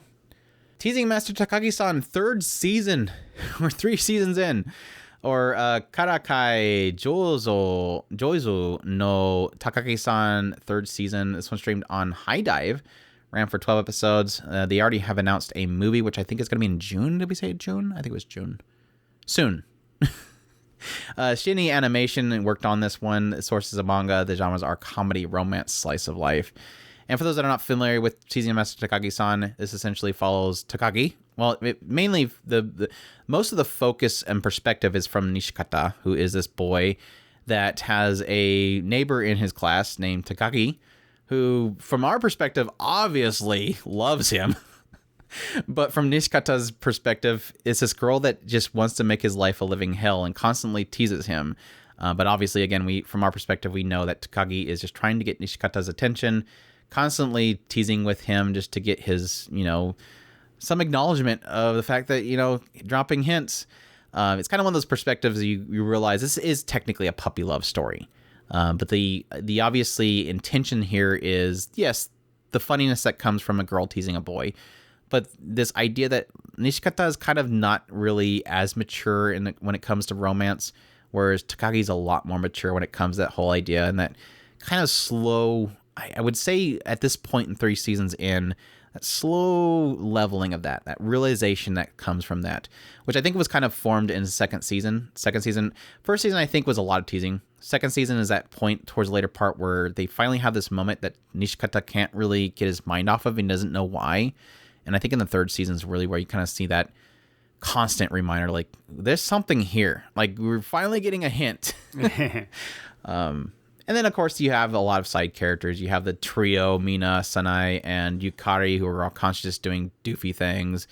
You have Tako and Kimura just doing stupid things. There's 2 other pairings, Mano and Nakai, who's kind of the closest to Takagi and Nishikata in sort of, relation. But obviously they pretty much have already accepted their relationship together. And then you kind of have a new blossoming love that I think they showed up in the second season, if I remember correctly. Hojo and Hamaguchi, who again are kind of starting to get a hint at a relationship there. So your thoughts on the third season? Is it still solid for you? I still love this show. I absolutely love the puppy love, as Andrea pointed it out as. I love the quirky natures of pretty much every character. Yes, I finally started liking the trio. When I started disliking the trio, Chris starts liking the trio. I call it Stockholm syndrome if you want to. I finally just, okay, fine, I like you guys. Now, when it comes down to it, I just enjoy the mood of this show in general. I love how nostalgic it feels. I love how much they just generally sweet and just endearing nature to a lot of their interactions. One of the funny things about this particular season, like Andrew had mentioned this, and I kind of agree. Where in the first season it was just a lot more teasing from Takagi. In the second season, it kind of more feels like, yeah, the scales are kind of shifting. Takagi's dropping hints. Takagi's throwing down gauntlets here and there. In this particular season, it was pretty much in a lot of cases in Nishikata's face that you need to wake up very soon. The theme of it was like I felt like it was, why did she say it that way? Why did she say that? Did she really say that? Like it's finally that moment where he's like, he can't get his mind off of it. And I love that. One of the fun scenes that I kind of really liked was I almost kind of, in one episode I was like, I really want to see her get jealous. I mean, just honestly jealous. I want to see how she would react to that. And then a couple of episodes later, it almost like, oh, I know you wanted that, so here you go. And it kind of put it there, and I was like, this is not what I wanted, but I'll take it anyway. So it's funny that some of these things were happening in this season. It was almost like I was getting a lot of things that I wanted out of in most cases in this season. I really can't wait till the next part. I really do want to see kind of a conclusion to this. And even the last episode where it was kind of building up, so much build up, and I knew that I was not going to get what I wanted out of that build up. And yet at the same time, when I finally got it, I was like, dang you for still satisfying my desires and not exactly giving me what I really, really wanted out of all that build up. So yeah, love it. I can't suggest this story. If you have not watched the first 2 seasons, it's so worth it. If you love these kind of cutesy, fun, it's not quite in full-on romance, but it's absolutely satisfying in every way, shape, or form as far as just a love story, even though it is more of a puppy love story. It's so satisfying, and I love it. Yeah, it's discovery type stuff, and that's what it kind of feels interesting about the third season versus the first and second, is just getting that point in which it seems like the writers kind of getting done with the whole teasing joke thing and getting more into, okay, let's make these two, let's start to form something here. And granted, in the end, it could be they don't ever get together. I mean, that's the big question mark. But at the same time, it is getting to that point where you have the characters start to realize that aspect. And I do like that. But I think the struggle that I have is it's getting to that point so much that I think the writers starting to get a little bit less on the creativity with the teasing aspect, because I think the writer's focusing so much on creating that bond that ultimately the writer's finally getting into. Like, this is finally the punchline that I'm getting to, and now we need to get into it. And I'm really excited for that because it's been a long journey so far. Very obviously a long journey. We're now at 36 episodes. It's weird to think of that way, but yes, we're technically 36 episodes into this teasing thing. But it's always been a cute thing. It doesn't always make me laugh out loud, but it's always been a cute thing. And I do like the aspect of kind of supplementing a lot of these times with the side characters, even though, Yukari Sanai and Mina have become a little bit more frustrating for me to see on the screen anymore. Addition to things like Hojo, I really did like. Like, I do love Hojo and Hamaguchi. I was surprised we didn't get really anything of Mono and Nakai, but Hojo and Hamaguchi stuff was really cute, and I really did like that addition to the whole thing. Don't come to me at the festival. There's a reason for it. But no, there was so many great moments in the season though between Takagi and Nishikata, and that's one of those things where when Teasing Master Takagi's not Teasing Master, when Nagatoro came out, I was extremely hesitant to say. Everybody's like, "Holy crap, this is cool!" I'm like, that's Teasing Girl. We've had that. It's Takagi. Because it was really difficult to really sell that, because again, it's puppy love versus more mature kind of relationship kind of stuff. Because this is a discovery type of thing, and so it's a lot of that kind of cutesiness and very childlike stuff that's getting into. Like I mentioned earlier, technically Nishikata's very immature in romance, whereas Takagi's definitely got a leap on him. And I kind of see that a lot of those moments where they finally have those realizations are just the key pivotal points. The whole stage play was easily probably my favorite scene in all of Takagi so far. Mm-hmm. Like, of all 3 seasons, that was just so well done. Like, I kind of had a hint that something like that was going to happen. I just didn't know how it was going to do it.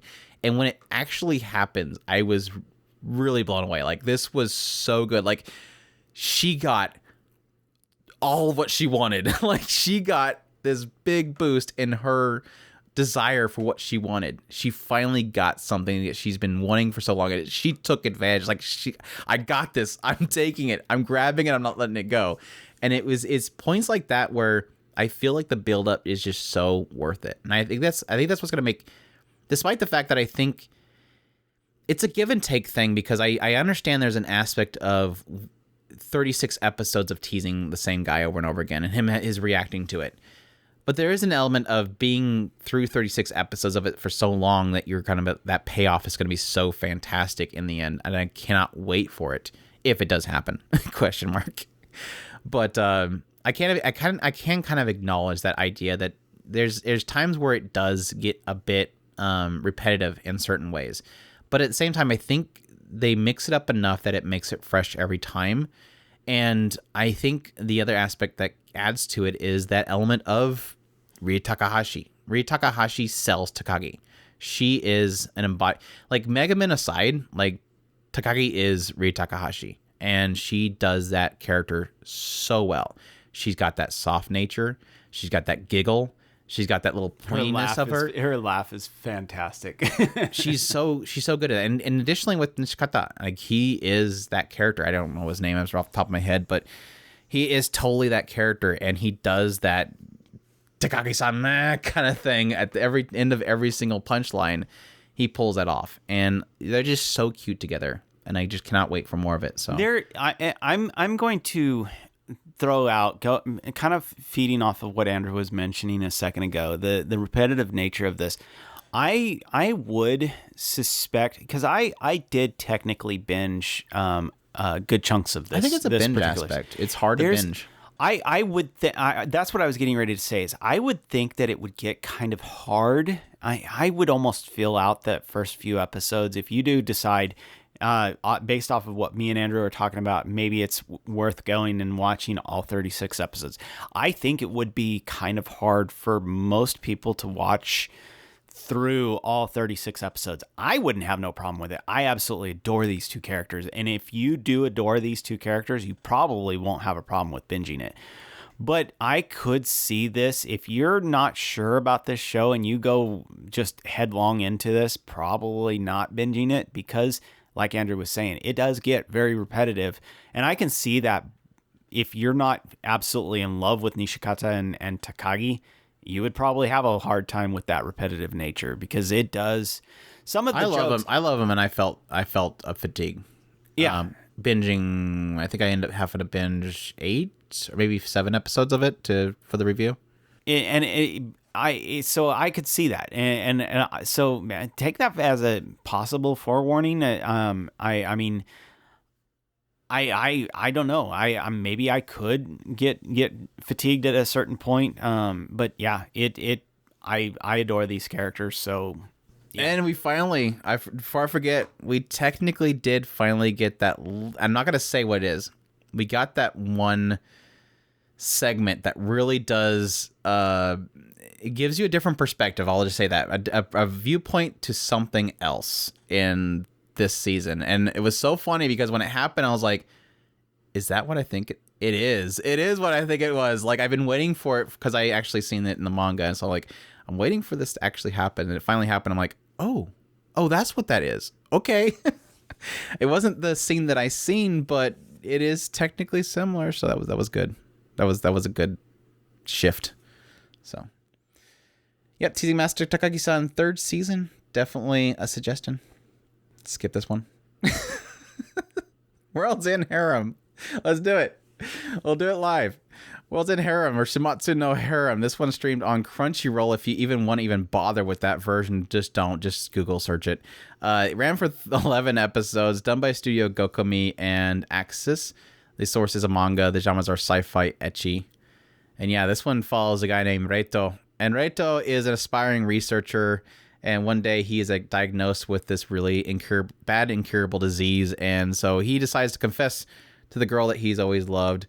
I sort of confessed to her. It wasn't really a confession. And then following that, he ends up being put under cryogenic sleep for the day that they could find a cure. They're like estimating. They have a lot of AI in this world that are doing a lot of research and stuff. So they estimate that they can get a cure soon. But he has to go into sleep until that time comes. He gets wakened up from his sleep, and he's been cured.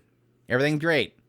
Very quickly, he kind of realized that everybody around him are females, as it eventually is brought to his attention that things have changed in the world since he's been asleep. This man-killer disease has showed up, or virus, and wiped out 99.9% of the males of the world. The only ones left alive are pretty much in cryosleep still, and he's one of the few people that has been deemed as being immune to this virus. It seems like it's somehow attached to the incurable disease that he had before. Yeah. But he's one of, they think, 5 men that have had this same occurrence. So he's the second one to be brought back alive or awake. The first guy is like enjoying his time, because we find out really quickly is, obviously need to repopulate the world. Reito, it's your duty to get to boinking and boink as many boinks as you can to make lots of children to save the world, because everything's kind of falling apart and they're obviously in danger of becoming extinct at this point. So unfortunate for him, he is dedicated to his boinking one girl. Yeah. So he's like, I can't do that. I can't boink no girls because I got to boink this girl. I got to find out where she's at, if she's alive. Like I said earlier, the first guy that was waking up, he's getting the boinking. He's perfectly fine with that idea, but no, not number 2, Reito. And like after later, you'll kind of get this idea that Reito wants to find a cure for the disease because he figures if he can find a cure for the disease that nobody else found a cure for, and not even the AI that's super advanced has found a cure for, he, an aspiring researcher, will find a cure for it. Then he can basically cure the, many men that are currently in sleep waiting for a cure, and then they'll have lots of boinking. But yeah. Later on, we get into Doi, who is the third that they awaken. He's kind of been bullied when he was in school. Everything kind of happened. He went under cryo sleep, and then he awakened to pretty much having a whole mock school created just to help him blink. And later on, getting into the MK virus, where it came from, and terrorists that are threatening the women's union of the world, and that stuff. Your thoughts on World's End Harem? Did you enjoy the Crunchyroll version, by the way? God, no. I would love to say how exactly I feel about this show, but there's a big problem. I really don't know how I feel about this show. This show, it would have been so much easier if it was just a fun, cheesy World's End Harem, and you got an excuse to have a harem, and then we can make jokes about how much of an idiot this guy is because of the fact that he doesn't, for whatever reason, can't figure out why he doesn't want to have sex with all the girls in the world. It would be so much funner if that was the case. However, the writer wanted to try and do something cool. And I give him props for trying to do something cool. Technically, the main character is kind of cool in the fact that he wants to save himself for the girl. I get it. The problem is that the story is trying too hard to be serious. And so instead of this character who's kind of cool ends up being really freaking annoying. As Andrew lovingly pointed out in one of his video reviews, it is really freaking annoying to sit here and see this guy with girls absolutely throwing themselves on him. These situations, they lay out this entire thing of, no, you don't understand. If you get one of these girls pregnant, it's like them winning the freaking lottery. So all of these things just compile out, and I understand why. It's because this writer is trying really, really, really freaking hard to make this into a serious story. And then in the latter episodes, it took until pretty much the final episode, and they were closing everything up, and they finally got this moment that you were waiting the entire season for at that moment. And you're like, and after I'm done with it, I'm like, I actually kind of want to continue the story because there's a lot of really cool stuff in here. But the problem is, it's extremely predictable. Yes, in a way. like all the twists and turns are like, I thought we'd already revealed that. Or maybe I just predicted that. Sure. Okay. I knew that was coming. I'm not going to say it's not predictable. It does feel like it has an attempt at trying, and maybe it's more me just trying to read into things that I think are kind of interesting. But at the same time, I think it's sloppily done.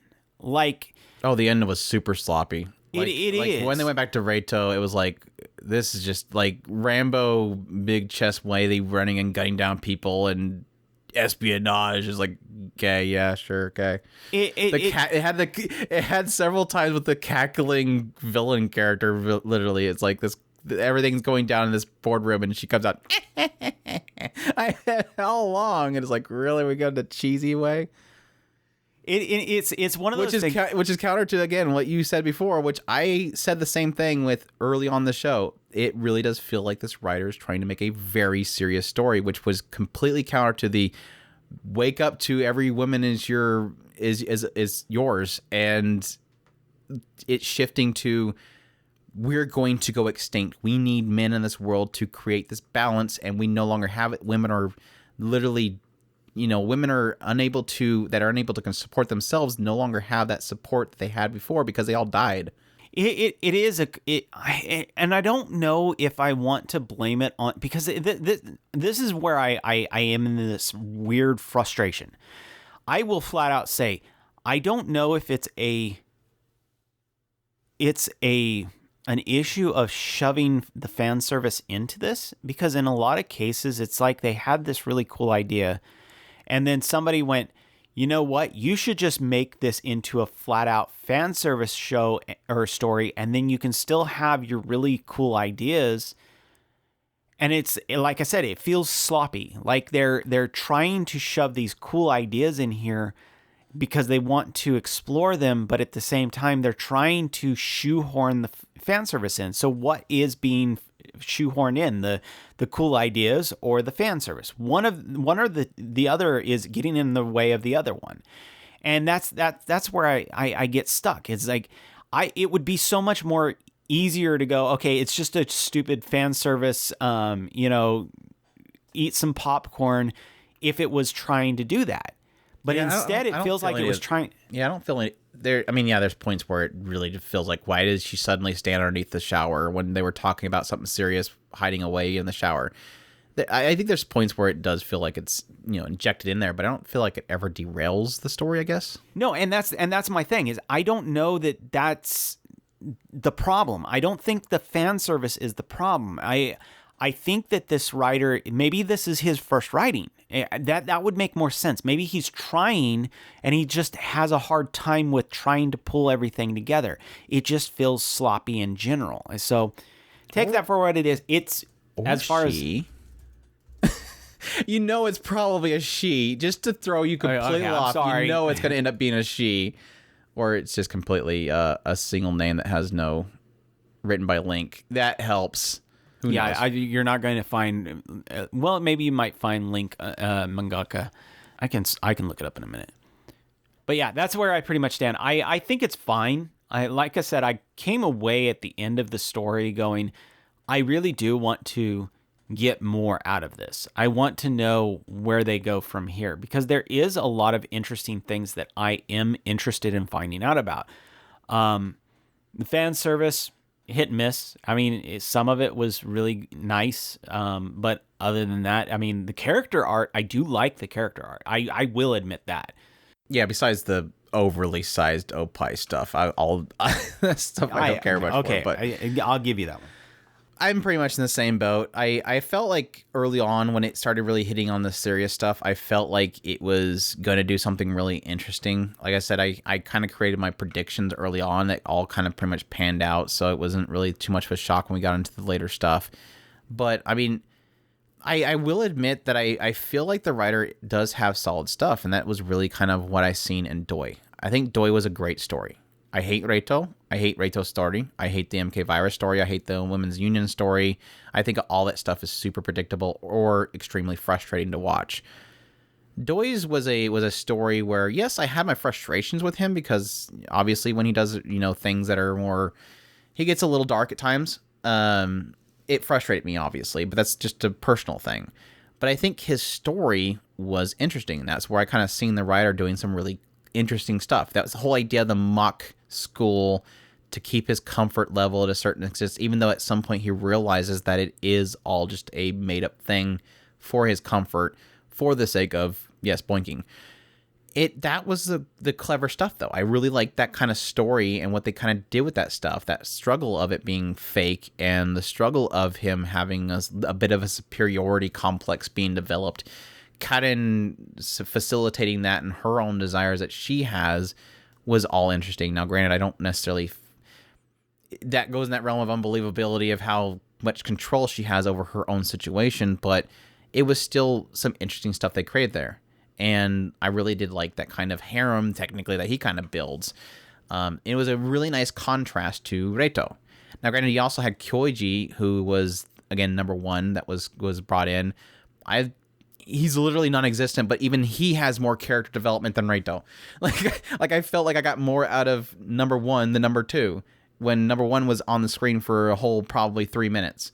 They do have good characters here, and they do have good concepts with the story they're telling. I just think the overall plot line isn't really there for me. And I feel like it's kind of lazy in a sense with certain things. It doesn't try to do anything really cool and interesting. It just does something that is kind of foreseeable very quickly. The lowest common denominator, basically. So, yeah, obviously the Crunchyroll version sucks. Don't watch it. I feel, again, conspiracy theory here, that Studio Kokomi was told to do more censorship than they did, and I almost feel like Studio Kokomi and Axis essentially comically censor this thing.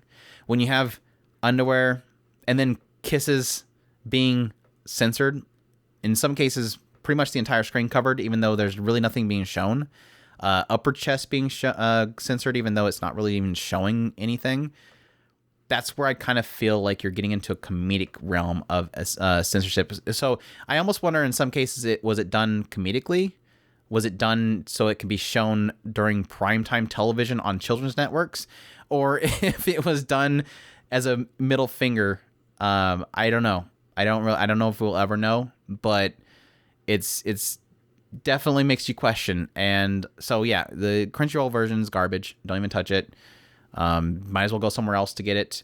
And even then, it's decent stuff. It's not really the best stuff. Obviously, the joke here is, if you are into hentai and want plot, do you watch this? Or if you're into plot but you want some hentai, I don't think either way.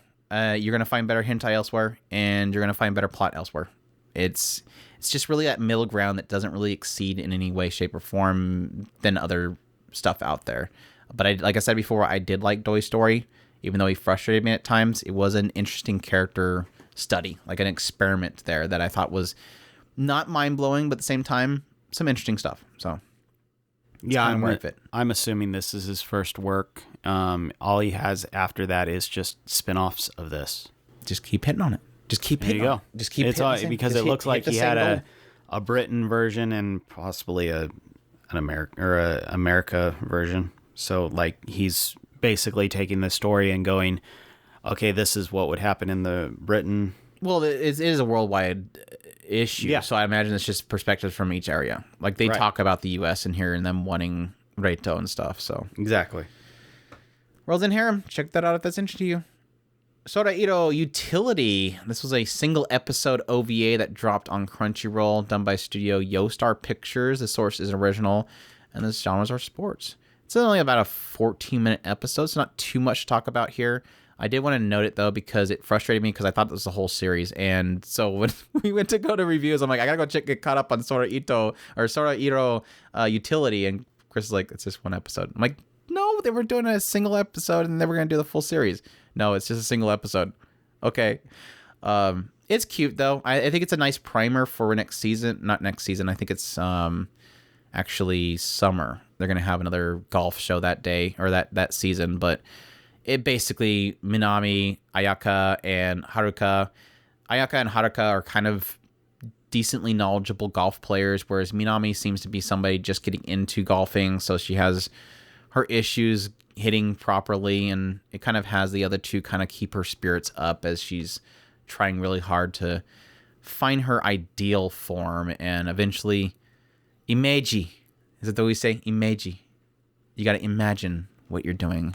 Mm-hmm. So it was a cute little short. Like I said earlier, I recommended it. It looked visually good. The character designs are really fantastic. I almost really want a full series of it. So it's like one of those things where I discover it's not a full series and I go check it out and then I'm like, I kind of want a full series because they're cute characters and there's good chemistry between them. They had good seiyus in there as well. So it's, again, kind of a shocker that it's only a single episode OVA. But if you like golf, it's not like cute girls doing cute things. I mean, they're cute, but it's not like the whole kind of bubbly moe type of look it's going for you typically. So I definitely recommend it. It's only 14 minutes. It's not much of an investment. So yep, I agree. It was cute. I enjoyed what I watched. Yep. Demon Slayer Kimetsu no Yaiba Entertainment District Arc, or Kimetsu no Yaiba Yukaku Hen. This one streamed on pretty much every platform, ran for 11 episodes, done by Studio Footable, sources manga, all that kind of stuff that you already know. But So we're not going to really get into much spoiler here, but obviously the whole story arc here for Entertainment District arc was Tanjiro, Inosuke, and Zenitsu meeting Tengen Uzui, one of the other Hashiras, the Sound Hashira, right? It was Sound. Yes, Sound. He is Sound. He's a Sound Hashira, and kind of getting wrapped Are up you sure in... he's not the flashy one? He is very flashy. It's very flashy. Basically, Tengen was about to yank. What was it? Was it Kano that they were trying? No, it wasn't Kano. It was Aoi. They were trying to rope Aoi into joining him for his whole thing that he was doing inside of the Entertainment District arc, which was infiltrating to find the demons in there. He has his 3 wives in there currently, and he was looking for more females to be injected in there. So he ends up Tanjiro, Zenitsu, and Inosuke basically tell him, "We'll work for you," which basically makes them have to dress up as cute girls to infiltrate the Entertainment District arc. Which some pull it off, some do not. One did. One, and Nosuke pulled it off. We'll go with that. Well, I guess Tanjiro technically could have, but their concern there was obviously he had this big scar on his head, so they couldn't really have him out there. But yeah, it felt like a long time. A lot of it's just them infiltrating the areas and trying to find where the demon's at. Inosuke quickly kind of discovers one. Zenitsu technically discovered one, but eventually gets into, yes, the demons coming out, them having to fight them, and the ultimate big climactic battle between the demon Daki and everybody else, which as always being upper 6 ends up being a difficult task. And even still seeing the advancement of that demon to its quote-unquote final form, making it a lot more difficult for them to actually execute. So, yeah, your thoughts overall on this particular arc? It looks gorgeous. I enjoy a lot of the characters in this story, and except for Zenitsu. You can like Zenitsu. I'm sorry. Zenitsu is all right. He's great. He was great in this season because he was asleep most of the time. It's one of those things that I generally have. I've enjoyed most every character in this story. When I do love this is shonen in its absolute peak form. I love how well these when a shonen is hitting, it absolutely pulls off character development during fights or whatever have you, setting up for the next fight, training montages, for a lack of a better term. All of these things are in this show. It is shonen to a T, and it pulls it off so well. I think, in all honesty, My Hero Academia is the first one that's kind of broken the mold per se, but this one is going back to its roots. If you want to go this route of going back to the roots of setting up the factions, setting up the leaders, and putting together kind of power levels so that you understand who is in which realm, and having your underdog get in there and having his secret power or whatever have you. All this stuff is up in this show, and it does it in spades, and it does it well, and nothing is left to the side, and nothing is wasted when you're when everything is pulled together, and when you get that final payoff, it's so well done. And this particular arc was no exception. I mean, even the previous arc with the train, nothing was left to desire. You didn't walk away going, "Man, I wish they had addressed this issue." No, it was a solid, satisfying ending, and this one, it was no different. It's satisfying. You walk away going, I love how they pulled that off. Every character got a little bit of a boost, so you could see that there is progress being made as they go along, but they were going up against something strong, and it wasn't just the easiest, oh, well, superpower trumps superpower, and so let me pull this magical power out of my hind end. Don't say that, Inosuke. Don't even say that, Inosuke. So, yeah, I love it. I think they did fantastic. I enjoyed myself watching it, and yeah, Yeah, we'll say I don't even know how many episodes it would have been. Everything up until they actually face off against Daki, I didn't like. And that's the unfortunate thing is I usually like a lot of the character moments, and I like Tendro and everything, but I think the lead up was rough because it was just a lot of them just shenanigans inside of each one of these little houses that are in this entertainment district arc, and that was a frustrating thing that I had is it wasn't that interesting, and it made it more frustrating when we got into the actual battle itself, and it suddenly decides that it wants to take time in the middle of these battles to really get into like Tengen and his relationship with his wives and all that kind of stuff, and it's like you should have done this before the battle. Because before the battle, nothing was happening, and we weren't getting any sort of development. Yes, technically, the very first episode, which was technically, I think, episode 0, might have been the first episode, an hour long. It does get into Tanjiro going and visiting somebody. I'll just say that I don't want to spoil things for people that aren't really invested in the entire series. Goes to visit somebody's family, and there's a conversation there around Tanjiro and his possibility of his father. But for the most part, everything up until Daki's fight, it felt like a waste, and I didn't really enjoy the series that much. When Daki's fight starts, that's when everything gets really fun. And yes, a lot of that has to do with the incredible animation. You can literally have no character moments, and the show will still be great based on the incredible dedication, visuals, audio, music of this series. It is phenomenally presented. Now, when Daki, again, once the whole fight starts, that's when we get into the crazy stuff. I love seeing the progression of Nezuko. I still get frustrated how little she's utilized, but when she is utilized, they do some really cool stuff, and I cannot wait to see technically the repercussions of what they're doing with Nezuko. I love her character. As always, I love this writer's ability to make really cool bad guys. I love the bad guys. I love the design of them was phenomenal. The voicing choices were great, even though I hated Gotaro's verbal tick that he had, or so to speak, speech pediment that he had in it. It was kind of a little annoying, but he was unsettling. This writer can make really cool bad guys. And I always love that every bad guy has a story. And I love getting into those stories and eventually feeling bad for them, which I always seem to do.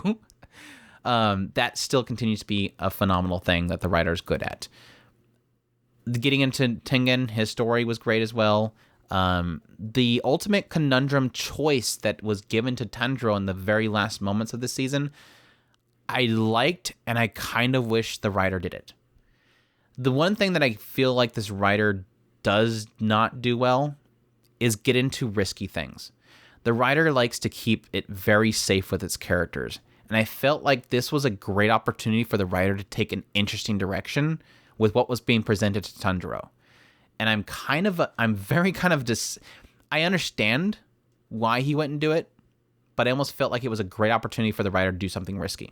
And unfortunately, and technically, his choice for his character, he chose not to do it. But getting a little more into Tanjiro's advancement and his craft was interesting as well. I'm curious to see how that, again, kind of evolves going forward.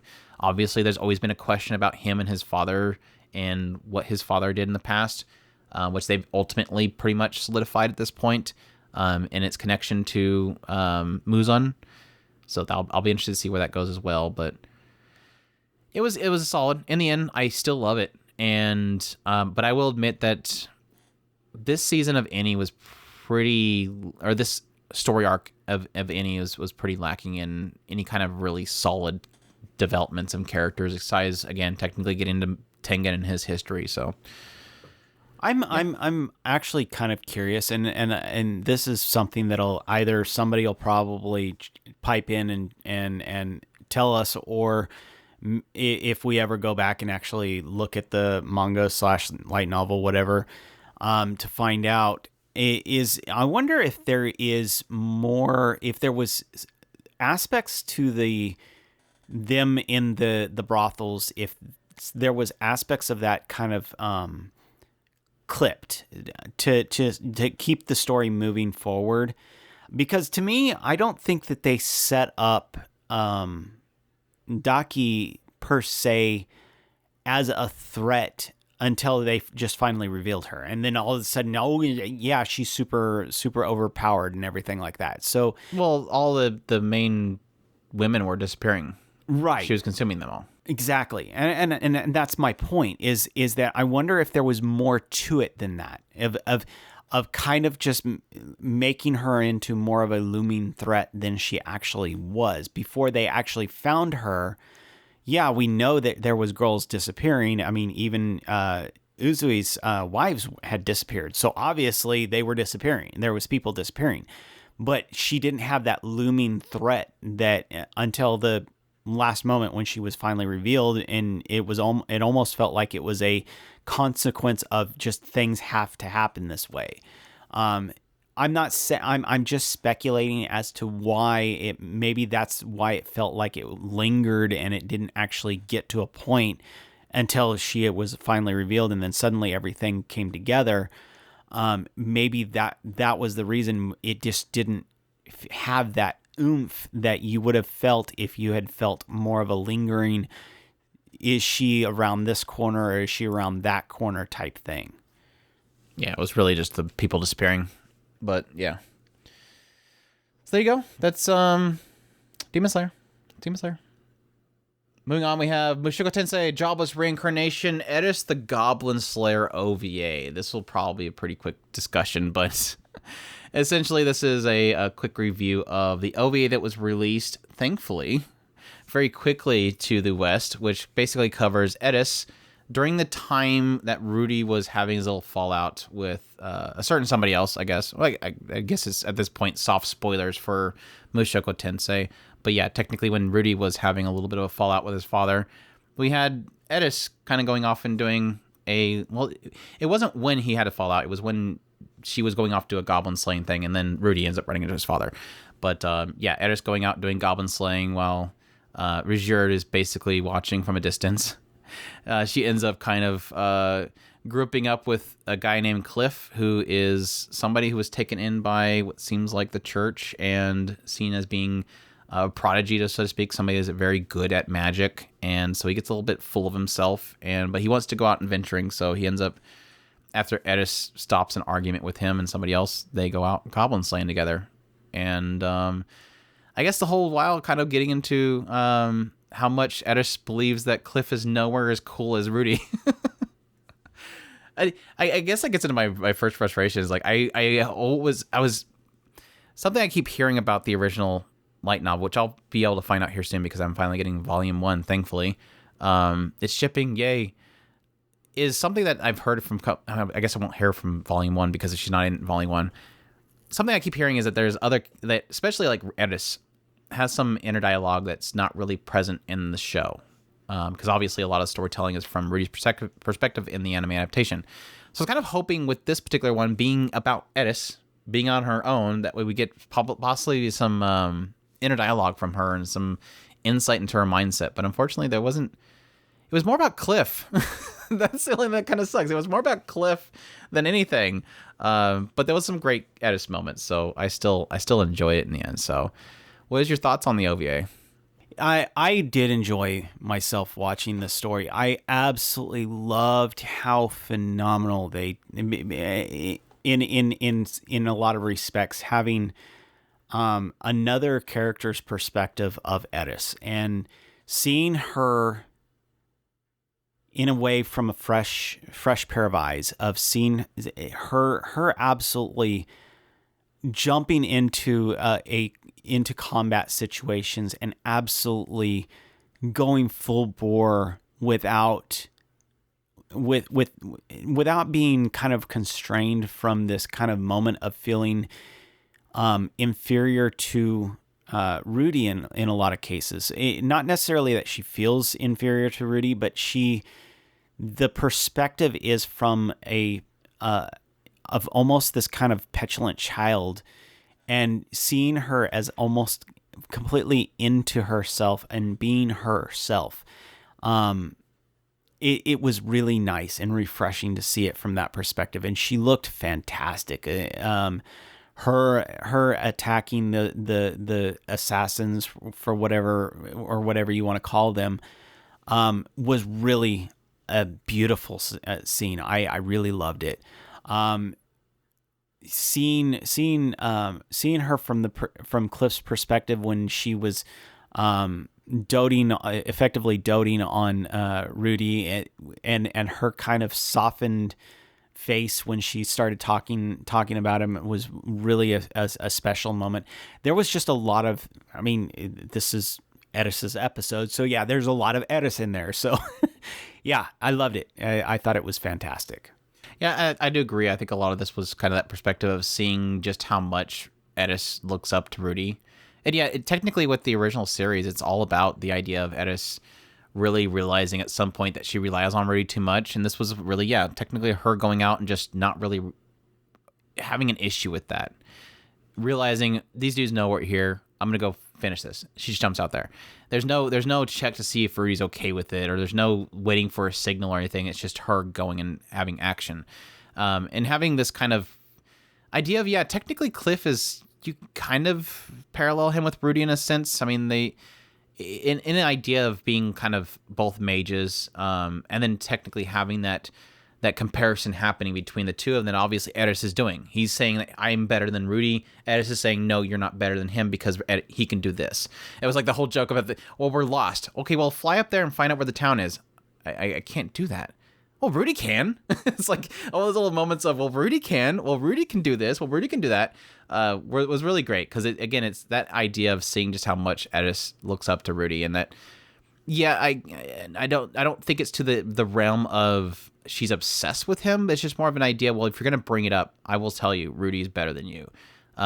She's not really. She's kind of focused on what she's gonna do, and I do like, again, kind of hinting back on that idea of that parallels drawn between Cliff and Rudy is this idea of like they both had the same first impression of Eris.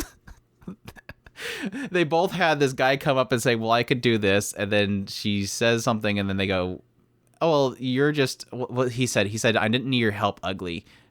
You had that same look from Eris that Rudy got when he first met her. Angry, super mad, and then the punch. Now, granted, Cliff got, like, 2 whole punches? Technically, Rudy's gotten a couple of, well, I think one was a kick, but yeah. It was funny to see that kind of, that similarity between the two of them for the first impressions. They both ticked her off, and they both got a massive punch, which was great. So, yeah, it was fun. I think the only thing that I would say is a negative for this one is it had like a couple scenes where it's like, what happened to the animation there? It felt like it was like running at really low frame rate. Like when she was washing out her hand after they killed the goblins, it was like, why is it just jumping around? Some weird animation points, but overall, it was still fantastic to see him again. I absolutely love Eris, and just getting more Eris is enough for me. Just getting more Mushuko Tensei in general is enough for me. So hopefully, I don't know, maybe they can keep supplementing us to the next season with some little quick OVAs just to piecemeal it. But I cannot wait for more. It's still fantastic. I still love the series. I love the characters. I like at the very end, you kind of get this Rizard shows up, and he's like, just kind of watching the entire time. I love that aspect of Rizard. It technically hits back on both Eris and Rizard's mentality. Eris loves helping children, and Rizard loves protecting children. And I love that they kind of hit on that again, just very simply with this particular OVA. But yeah, good stuff. Good stuff. Still love it. Still want more. When's season 3? They have announced season 3 for those who don't know yet. They did not announce a movie. They announced a season, so that's exciting. Yes, granted, we know that there's going to be full adaptation, but it was interesting to find out what the adaptation will be next, so we'll see. 86 is our last one. Well, technically 86 part 2, the last 2 episodes, I guess you'll say. We got the first season was 11 episodes. Second season, part 2, whatever you want to call it, was 2 more episodes. Well, it was 12 episodes, and technically they're the same season, so episode 22 and 23 of 86. Yeah, I think when we just to kind of jump right into it, because I don't really necessarily think it needs to be jumped into. I think from this point on, it's pretty much spoilers for the second part. I don't want to dance around spoilers, which are really easy to do for this series based on how the first season ends. So keep that in mind. Full on spoilers for 86. But yeah, the final 2 episodes, it was kind of it was crappy with episode 10 because it literally left us on yet another of this writer's fake outs. If I have anything negative to say about this writer, I don't like how much they do fake outs of deaths. At this point, I'm getting kind of tired of it. But I will say, easily, episode 11 of this second part, or episode 22, is one of the most gorgeous, beautifully directed, beautifully written episodes that I have experienced in a long time. Everything about that episode was absolute perfection. And again, even though it technically relies on the tropes of the fake out deaths, it relies on the tropes of will they get to see each other even though they're right next to each other. It plays on all these tropes, but it was so beautifully done. It was a absolute roller coaster of emotions. I was gonna say train wreck of emotions. And technically as well, hit me in the face. Such a gorgeous episode. The last episode was a nice wrap up. There was nothing really significant about it, in my opinion, other than to kind of show that they're adjusting to both having a life in military and a life outside of military. There's obviously the setup of them coming together. Yes, the eventual emotional reunion of everybody, which is the first time we've ever seen them together ever. But yeah, that before episode I think was the part that I loved every bit of it. The choice of colors, the choice of perspective shots, the music. You hear the music building up. You know it's coming. You know something's coming, and it just hits, and they hear each other's voices, and it kills you. I cannot express enough. That was phenomenal. I thought the last episode was absolutely fantastic. Personally, I loved the parallels of these two characters as they were coming to the almost the same. It's and I'm getting goosebumps thinking about how I absolutely the episode that Andrew was talking about, it was fantastic, but the last episode and how they literally took one storyline and they did all of Shin's storyline basically of how he was carrying everything, and then they turned around and they went to the other character and how this character was carrying everything. And basically it was almost a compare and contrast between the two as they were going in the same parallel lines and eventually merging everything. And then you get this final face-to-face that I absolutely, to me, was fantastically done to get that final face-to-face and bringing all of that together in one moment. And the payoff for that was well done. I absolutely give all the props in the world. From me personally, I loved it. Yeah, I think the thing with that is that it technically is the after effect of what happened in the previous episode. And that's the thing that I love so much about how this kind of ended, is it has me more excited for the future. I will admit, I have been getting annoyed by Shin. I've gotten to that point, and it was at that point, when we got into that 22nd episode, I was tired of Shin. He has always been in the same mindset. I am the Reaper. I'm always going forward, and everybody's being left behind. I have to keep going forward. I have to keep, releasing people. This is my curse. This is my curse. This is my curse. Woe's me. And I understand him as a character, but at the same time, I was getting tired of him as a character. He wasn't growing. I was getting sick of that same idea. And it was so great that, between Lena showing up and him realizing it's Lena, and him realizing that she's safe and that she's alive, and then that moment when he realizes the promises that he'd been giving and the mindset that he's had, it was almost poetry, the way that Frederica says it. At some point tells him, you found the answer you're looking for. You are all about, you're basically building something ahead of Lena. You're going down this path and creating a future for these people and Lena. What do you want that future to be? If you're so dead set on stopping and dying, you're leading them to death. And he finally had that realization that he has a future and that he can walk forward. And it technically goes into that whole idea of no longer leaving people behind, but taking them forward, creating a future. He wants to now create a future for everybody that's not on a battlefield. He wants that future to not be on the battlefield for Lena. He wants to create new experiences for people, to go to the ocean or whatever. It was so poetic, the fact that Frederica pointed that out, and I was like, that was so perfect. And it was finally like an immediate snap of everything in his mindset, of finally realizing to look at things from a different perspective and realize that he has a future, that there's something for him to do than just waddle in this one spot and focus on the past.